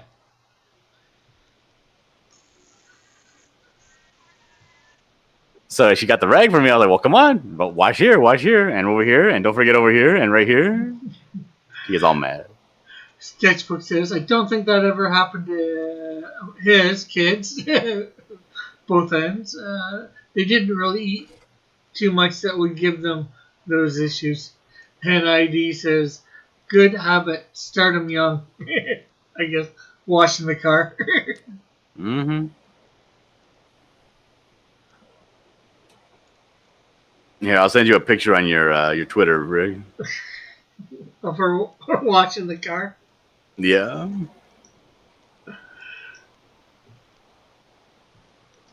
Let's see. Here, I'll put in the Cross Comics Warriors.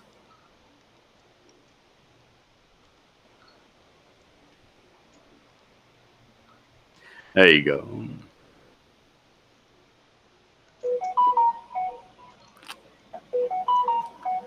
Aye.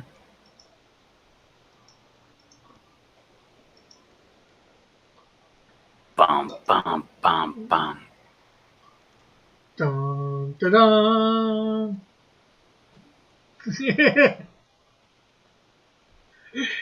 She's like, really? You gotta take a picture of this? Just gotta love the cat. Oh, and she just recently started her. We put her in riding classes, so she's her horsemanship. So she's figuring out. I sent you another picture of it. It'll show up right now of her riding the horse. Cool. Her teacher is super hot. I gotta be careful. Well, she's not super hot, but she's very, very fun. She looks like, I'm gonna get you, Dad. I'm gonna learn to ride this horse. I'm gonna run you down. You can show the pictures if you want. Oh, okay. I wasn't sure. I just. Let's see. Doo-doo-doo.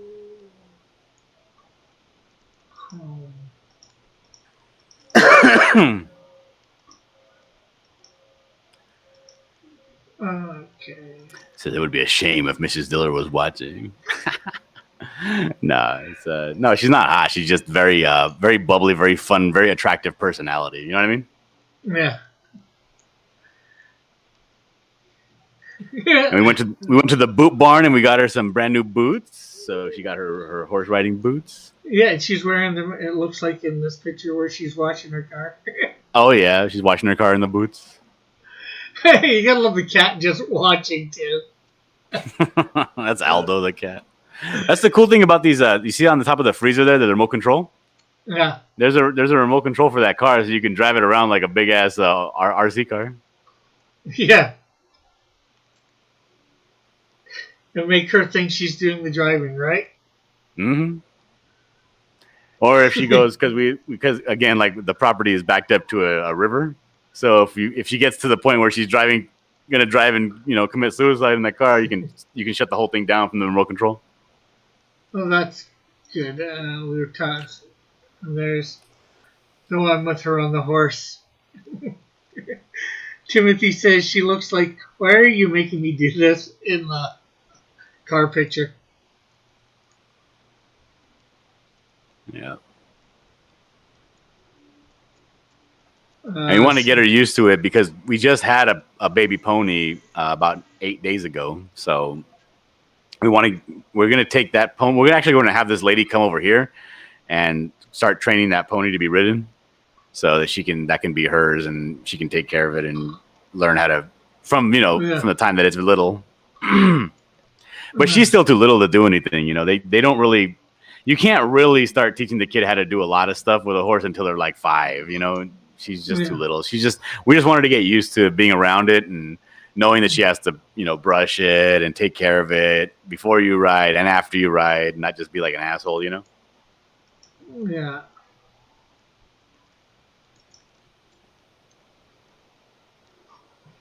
But she's enjoying it. Oh, that's good.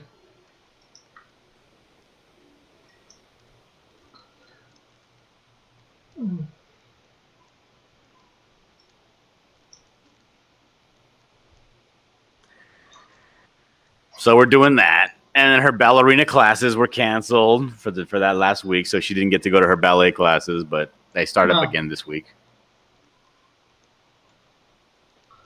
ID says, very informative about communicating with the animal and how they feel about what you feel.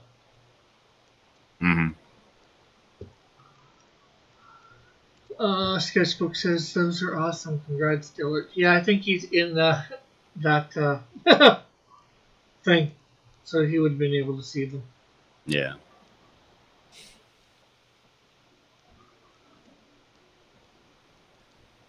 The ballet teacher looks like an abysmal failure. Somebody asking what they...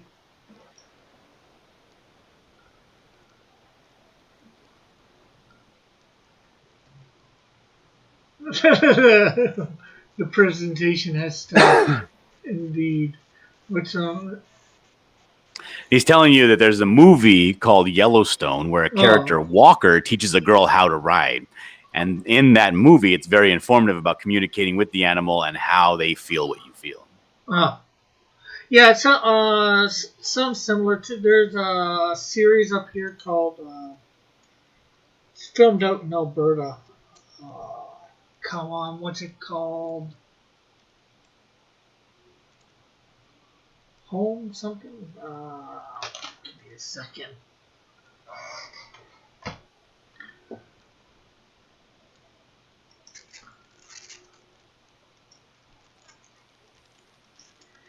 TV series filmed in Alberta.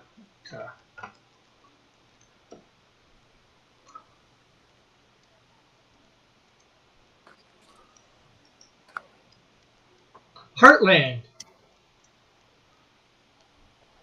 And it's all about horses and all that.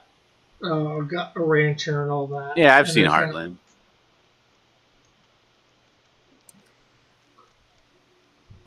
There's a bunch of really crummy shows like that.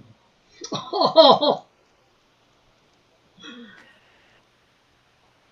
Like that TV show called Free Rein, where it's about a girl that's like a horse whisperer. Yeah, sort of. But it's not just about that, It's been on like 11 or 12 years, so. Yeah, well, whatever, Rick. I don't care. I don't care about your soap opera. Sketchbook says, wait, where is Mrs. Dillard? Yeah, I haven't seen her in the chat lately on my 7 o'clock streams. I'm sure she'll come back as soon as you bring back High Noon and all that stuff. Are you trying to make sure she doesn't know about the 7 o'clock show, John? No, Rick. I don't try to sabotage my wife.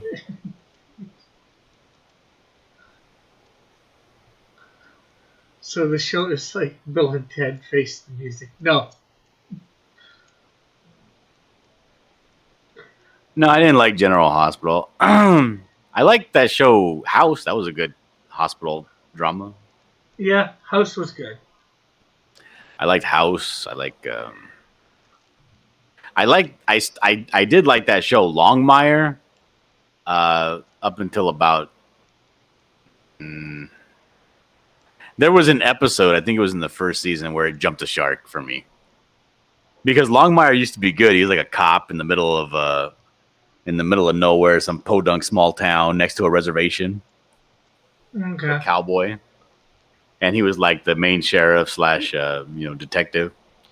And it was a pretty good show up until this episode where this bear got loose, because it's in like Texas or Colorado.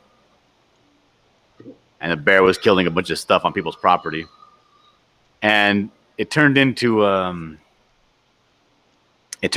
essentially, I'm going to sock you until you tell me what I want to know. You know what I mean?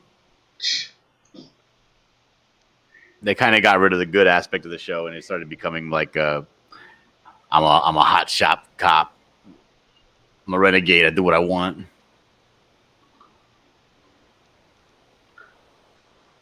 ID says Grey's Anatomy was good for the first 2 seasons, and everyone turned gay. Timothy said, I like Scrubs. That was a good show. I like Turtles.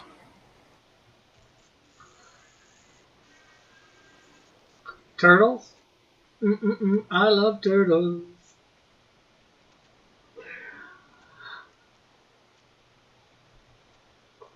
No, Scrubs was good. That was a good series. That was funny, entertaining.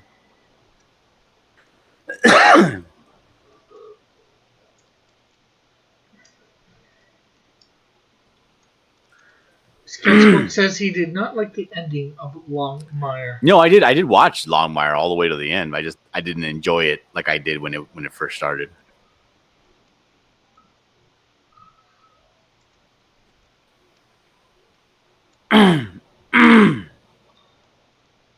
So we've been going about 2 hours now, or just under 1 hour and 58 minutes, and I have done. What do you think, John? Did I do good? I think that his left leg is very feminine. I don't like it. It's like he's dipping his toe in the water like a girl. This one? Yep. Yeah, well, I just wasn't sure how to work it with, being... What is he, like a puppet? Like a Pinocchio puppet? No, he's a demon, but, somehow his leg has been amputated and his arm. Oh, he tried to go after Obi-Wan for the high ground. Yeah, something like that. A demon that somehow has got its legs shut off or cut off and its one arm, and has now been amputated. I've got to figure out how the amputation stuff works and all that. And what is he like? He's like Chucky from Child's Play. He just like shoved the knife into the bleeding orifice. I know. Well, I'm not sure whether you're going to see him doing a lot of action, because I have a character called Warard. This is a demon. His name's Warard. Then I have a human who's taken on his name and is supposed to be trying to set him free because he's supposed to be imprisoned somewhere or whatever. Mm-hmm. So, you'll probably see him, but more imprisoned or whatever. So he's a jailbird. Yeah. And the human will trying to get him out. Eventually, I might end up having it too. But then again, he might not even be in prison. He might be just telling the human that just to get him to do whatever. ID Crisis says Fugitive is a good movie to learn about prosthetics.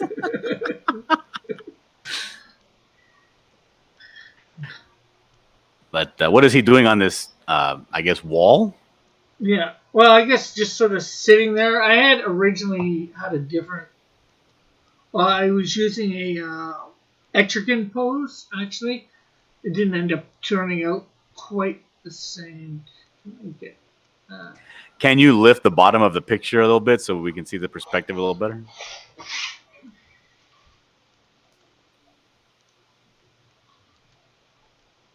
Is that better? Or? Yeah, a little bit. Yeah.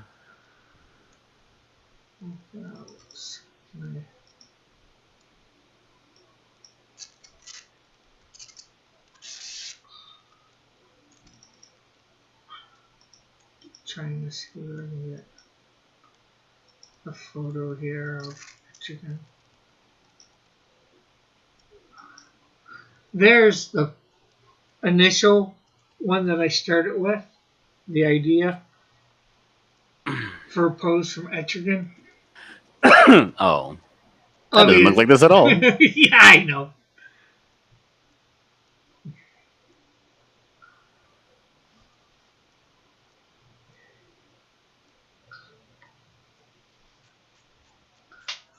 It reminds me of that Christopher Walken pose from what's that movie where he plays a demon or an angel? He's always sitting on the backs of chairs like a crow. Yeah.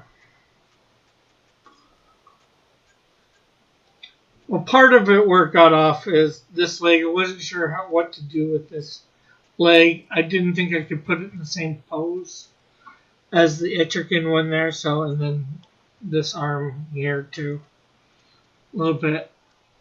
And obviously, then I messed up on the chest, but you gave me an idea where to start. And obviously, as usual, it turns out completely different. Yeah, it looks good. But hey, Rick, I gotta go. I gotta go watch Okay. the kids. The babysitter's leaving.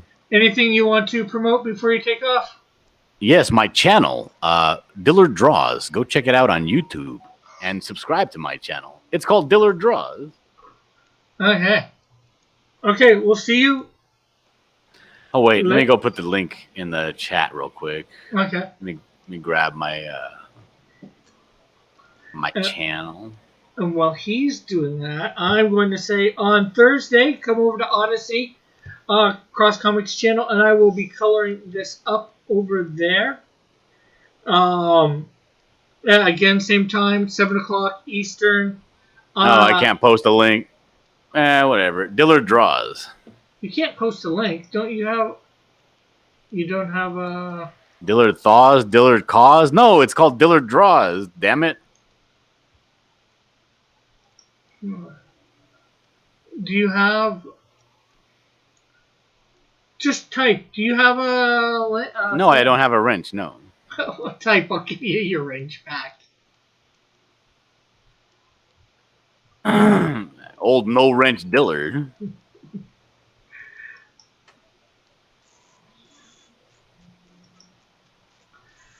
There, you get your wrench back. So let me actually get my link to my Odyssey channel.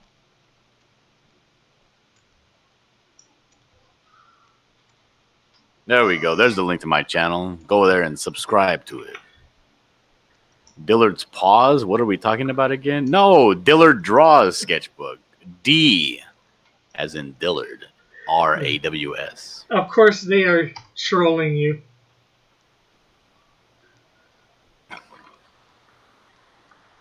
And there is a link to my Odyssey channel for anybody who wants to go follow me over there.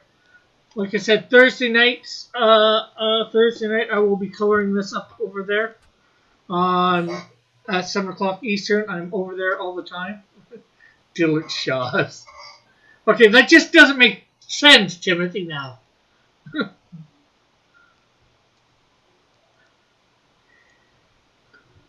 As in Hobbs and Shaw? All right, Rick, I do gotta get going. I'll see you later. Thanks for having me on. No problem. Anytime. I gotta figure this Odyssey / Rumble thing out. What do you need to figure out about it, ID?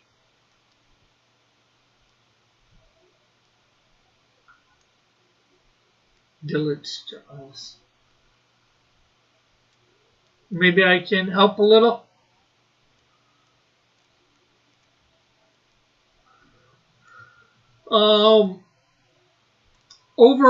I know Rumble, they have, certain people have live streaming. You have to pay $10 or $15 or $20 a month to get unlimited. Well, I think you got to pay like $25 a month or $100 a month to get unlimited live streaming over there. Although I do have live streaming capability over on Odyssey, and I'm just posting stuff like I do. Do you have time for sale? What do you mean time for sale?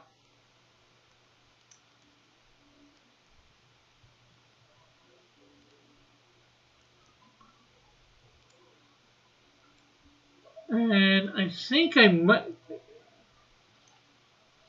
And would I know ID? Would I know you under a different name? Or have you always been ID? I just need more than the good Lord gave us.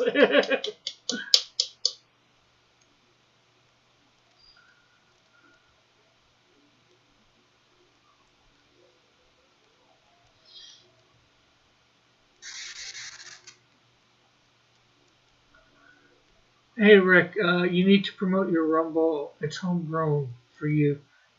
Ask the connect for the Canadian app. Hey, yeah, I know. Only 24 hours isn't enough. True. 24 hours. Sometimes it's too much, and sometimes it's not enough.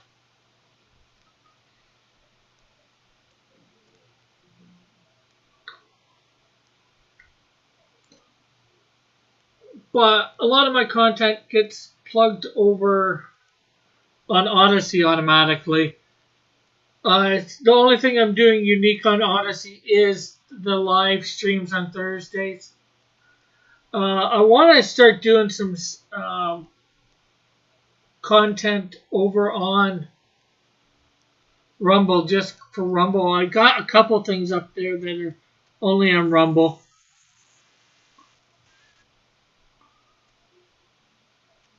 I want to start doing something on Rumble. How is that? Odyssey is good. I get a lot more traction on Rumble, I will say. Like my verse of the day, I get usually a pretty good traction over there. My other videos, probably the same, maybe a little better.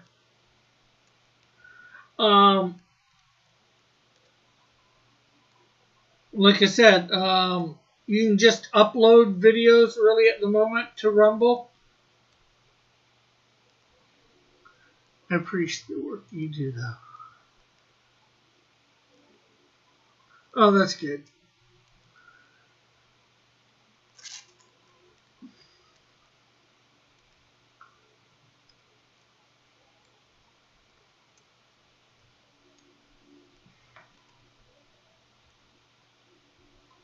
But, yeah, so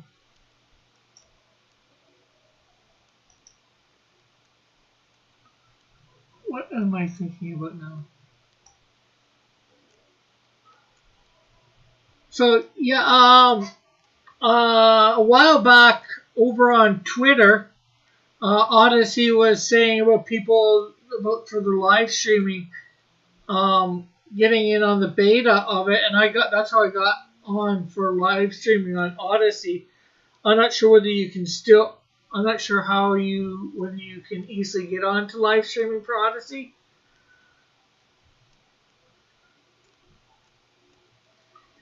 Or not.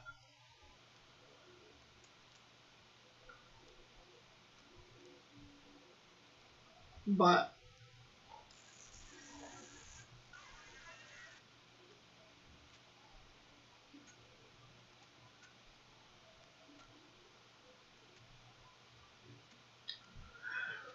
I guess that's it for now. I guess we will see you all later. Make sure to, hit the like button, share.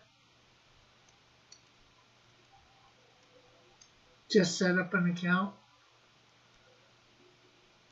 For what? Odyssey? I need to do more live streams on YouTube, etc. before I can dump V.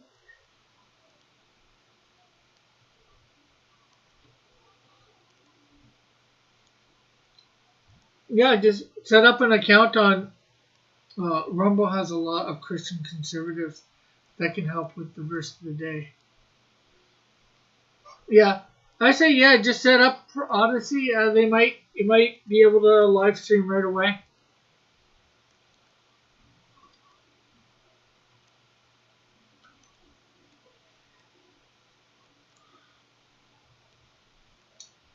I even get a decent amount for my snacks. I can put up a new old snack video over this. Try this, Rick. What's this?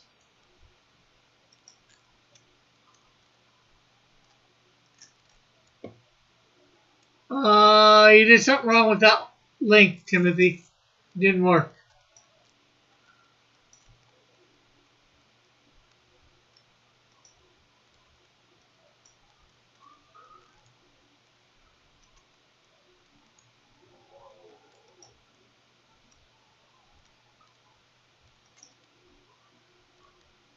Oh, thanks, Sketchbook.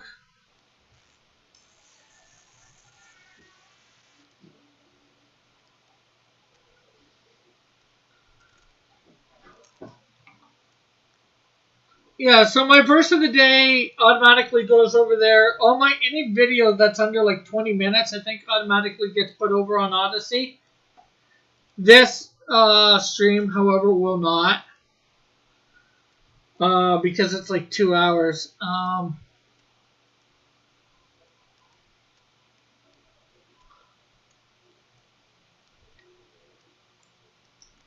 Might have to put that link in. I don't know why it didn't work.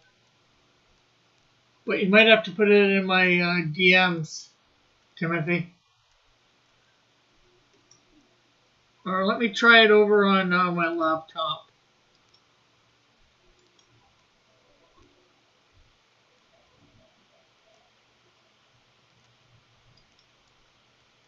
It worked on my laptop. Why is there a time limit on Odyssey?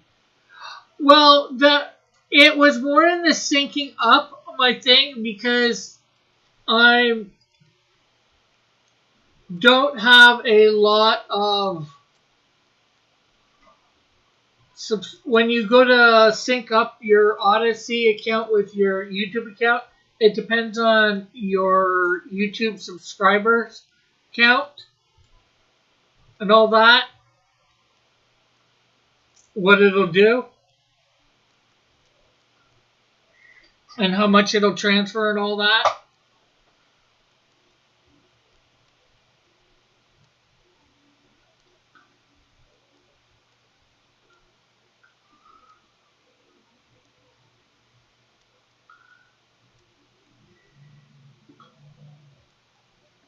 So if I, ever got over 1,000 here and, I'd do a resync up with Odyssey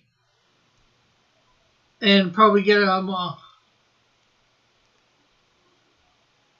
Yeah, well, it's not so much on YouTube's end, but it's the fact that I don't have like 1,000 subscribers or whatever.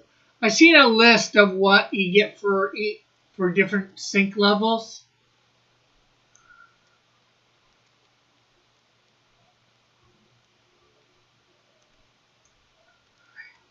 Yeah, well, I'm not sure whether I can sync the streams or not. Well, maybe through Restream I could, but again, because Restream won't allow me to input something that's not on their list without paying, I can't do Odyssey, and I can't afford the $25 a month for Restream to put in custom RML or whatever it is, RTMPs.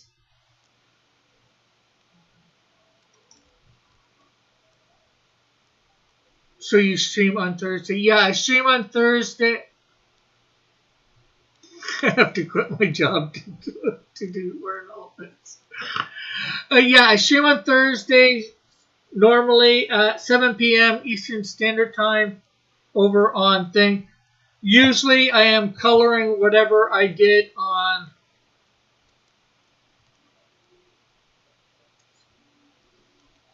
Yeah, like with Restream, I can do like D Live and Twitch. What will they allow me to add? Facebook, Periscope, LinkedIn, McLeod, Trove, Dailymotion, VK Live, Karoka TV, Naver, Nimco, a whole bunch of stuff that I've never heard of.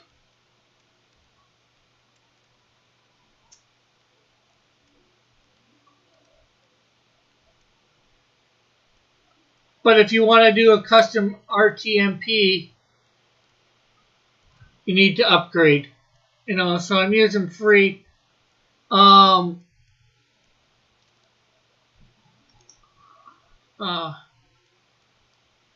recently got a 16-inch Q on.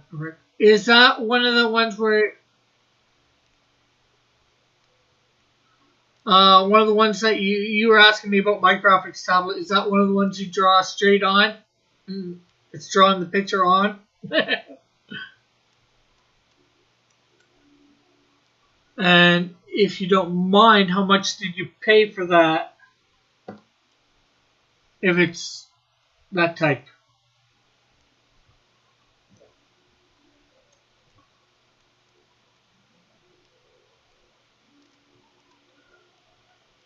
It's a pen display.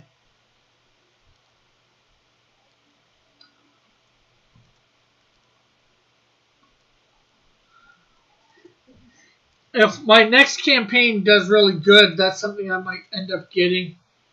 Although I'll probably never stop.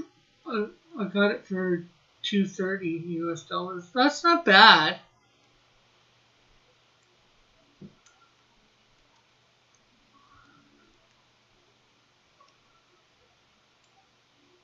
Is that with shipping or with shipping extra? It goes for 500 new. Well, that's not bad for new.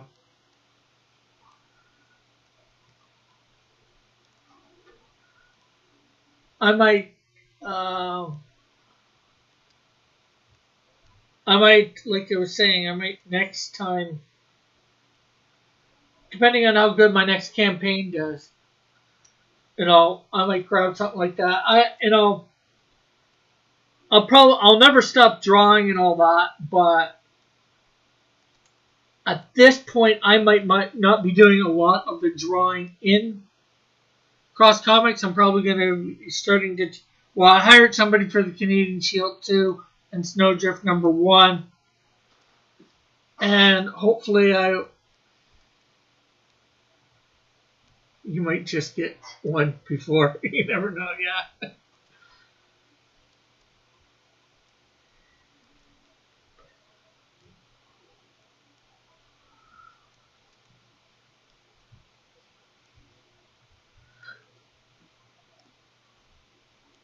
Because, unfortunately, my next campaign's not as soon as I would like. I'd like it sometime this year. I'd even like January, but with how slow this guy is, I might not be able to do that. I'm thinking maybe I'm starting to get good at doing something like this. I might do individual panels like this, do them up real big like this, and put them in. For Snowdrift, I don't know. Costs a lot to do that way, but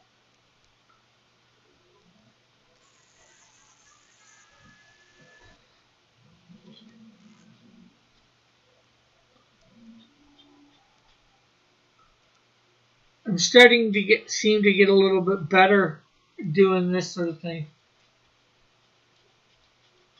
I want to actually learn digital painting. It speeds up the process of development for graphic novels. Too many use digital and keep the old way of developing books.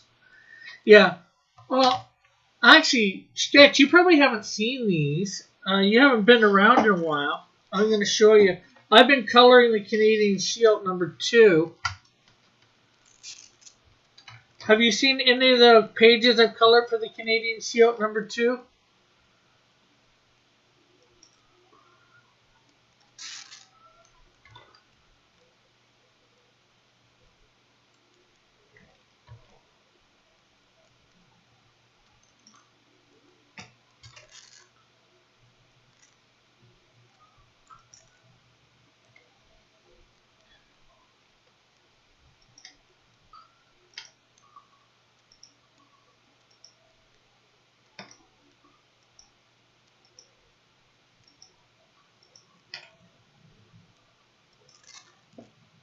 Oh, it's loading up.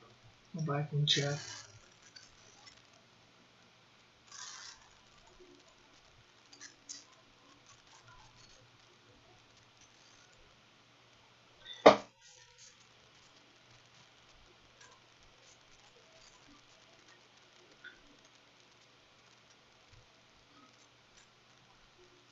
Yeah, last I saw was the firefighter with the mysterious name. Oh yeah, I forgot about that. Okay, give me a sec. Then let's switch clips. So that's the last one that you saw.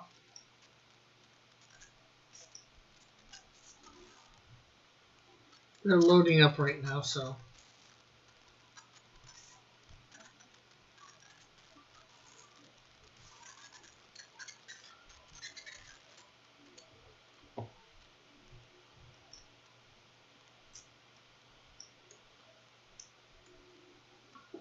Yeah, that's that one finished.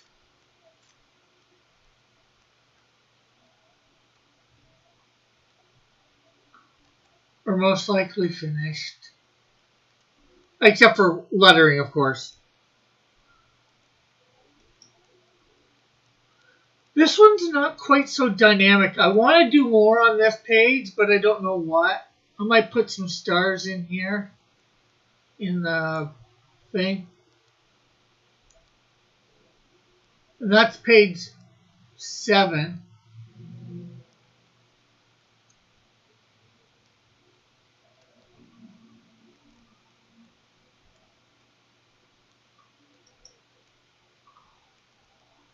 And then there's page 8.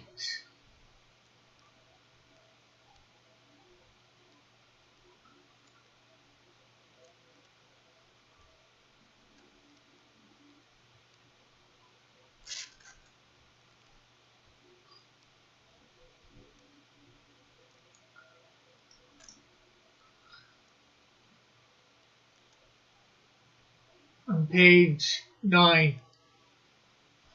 Why why bottom panel so dark? Which page ID?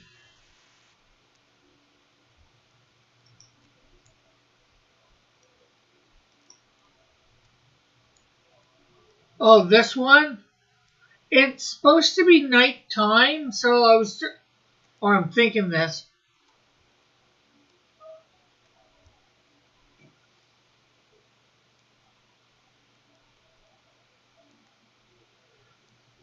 Yeah, next book.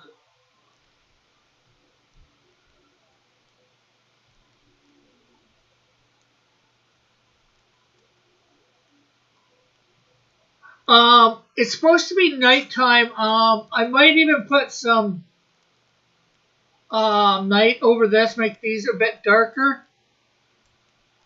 The like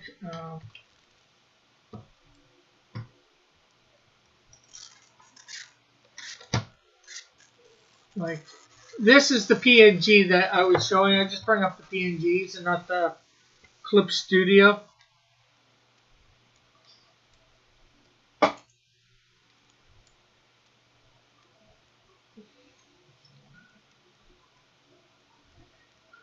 And the fire's all gone out, so there's not a lot of light. There shouldn't even be a lot of light for these.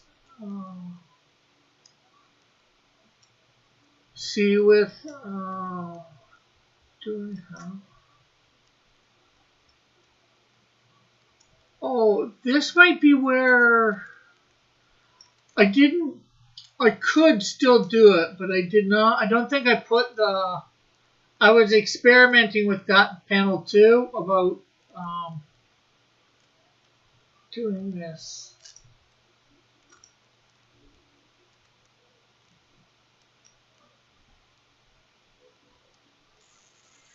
Like taking. Let's grab a thing there, and we fill it with black. All right. Actually, we want to fill with black, and then reduce the opacity. Ooh, I actually like that. That looks a little better like that. Yeah, yeah, it looks like it's glowing good.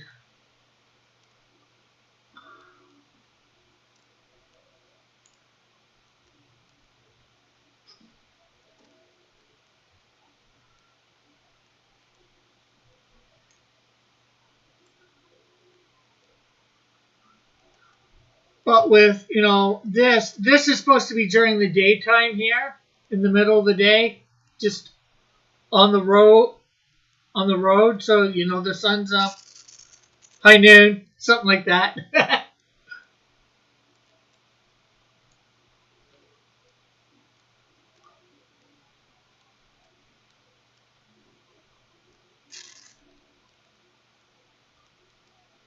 And actually, I've decided I'm going to be trying to make Messenger here look transparent. So you're going to be able to see through him a little bit. If the Canadian Shield reaches out to grab his hand, he's going to be able to touch it, and there's going to be something physically there. And you're going to be able to see the color of him, but at the same time, you're going to be able to see him.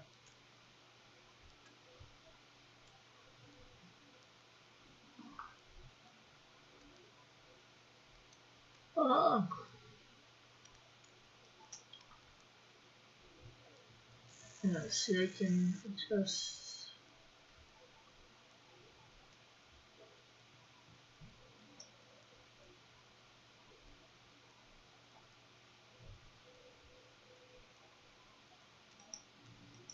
Yeah, I think I need to go over these few panels here and do the same thing.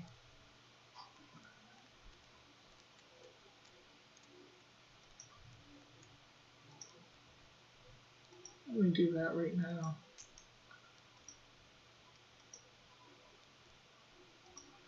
The thing there. Go here.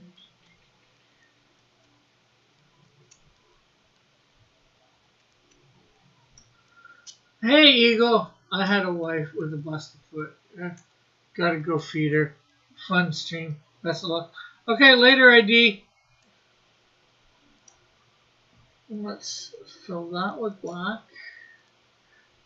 And reduce opacity.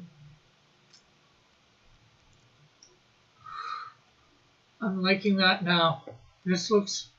I knew this was missing something, but I didn't know what.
So sketch and eagle, does that look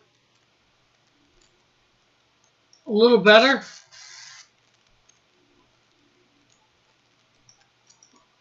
Those panels, they seem to go along more with the other one at the bottom.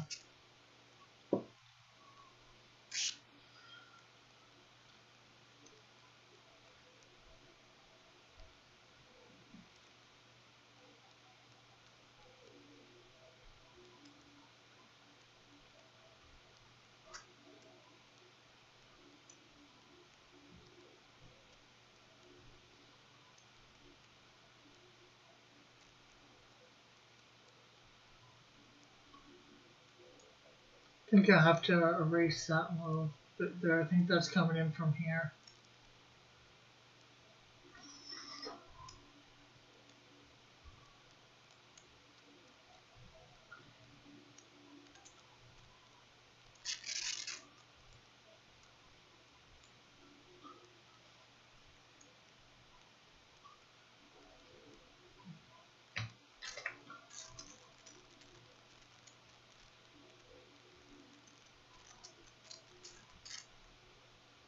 You still here, Sketch?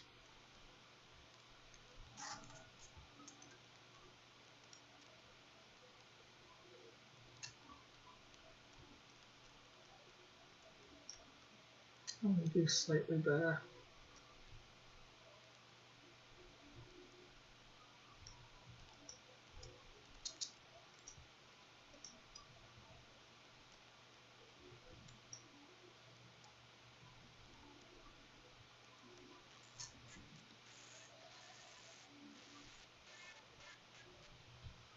That does make, it's making, I think it's making the Canadian Shield stand out a little bit more. Let's go to,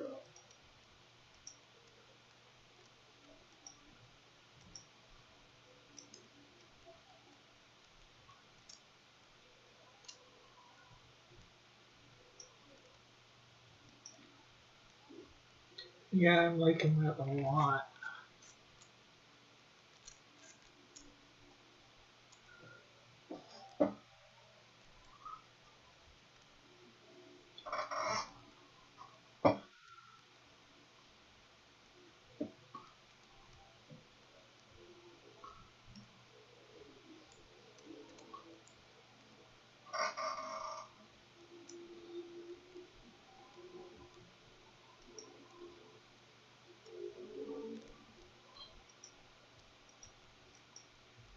Yeah, I knew it.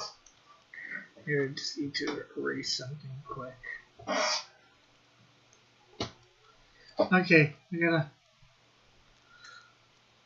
just erase this and then I gotta, there we go.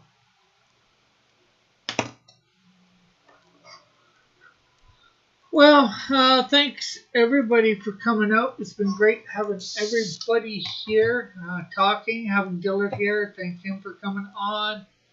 We'll save this. Of course, like I said, we'll be back on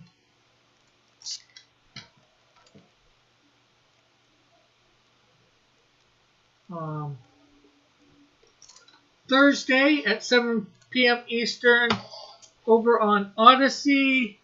There is a link in the description if you want to come watch me color this in over there.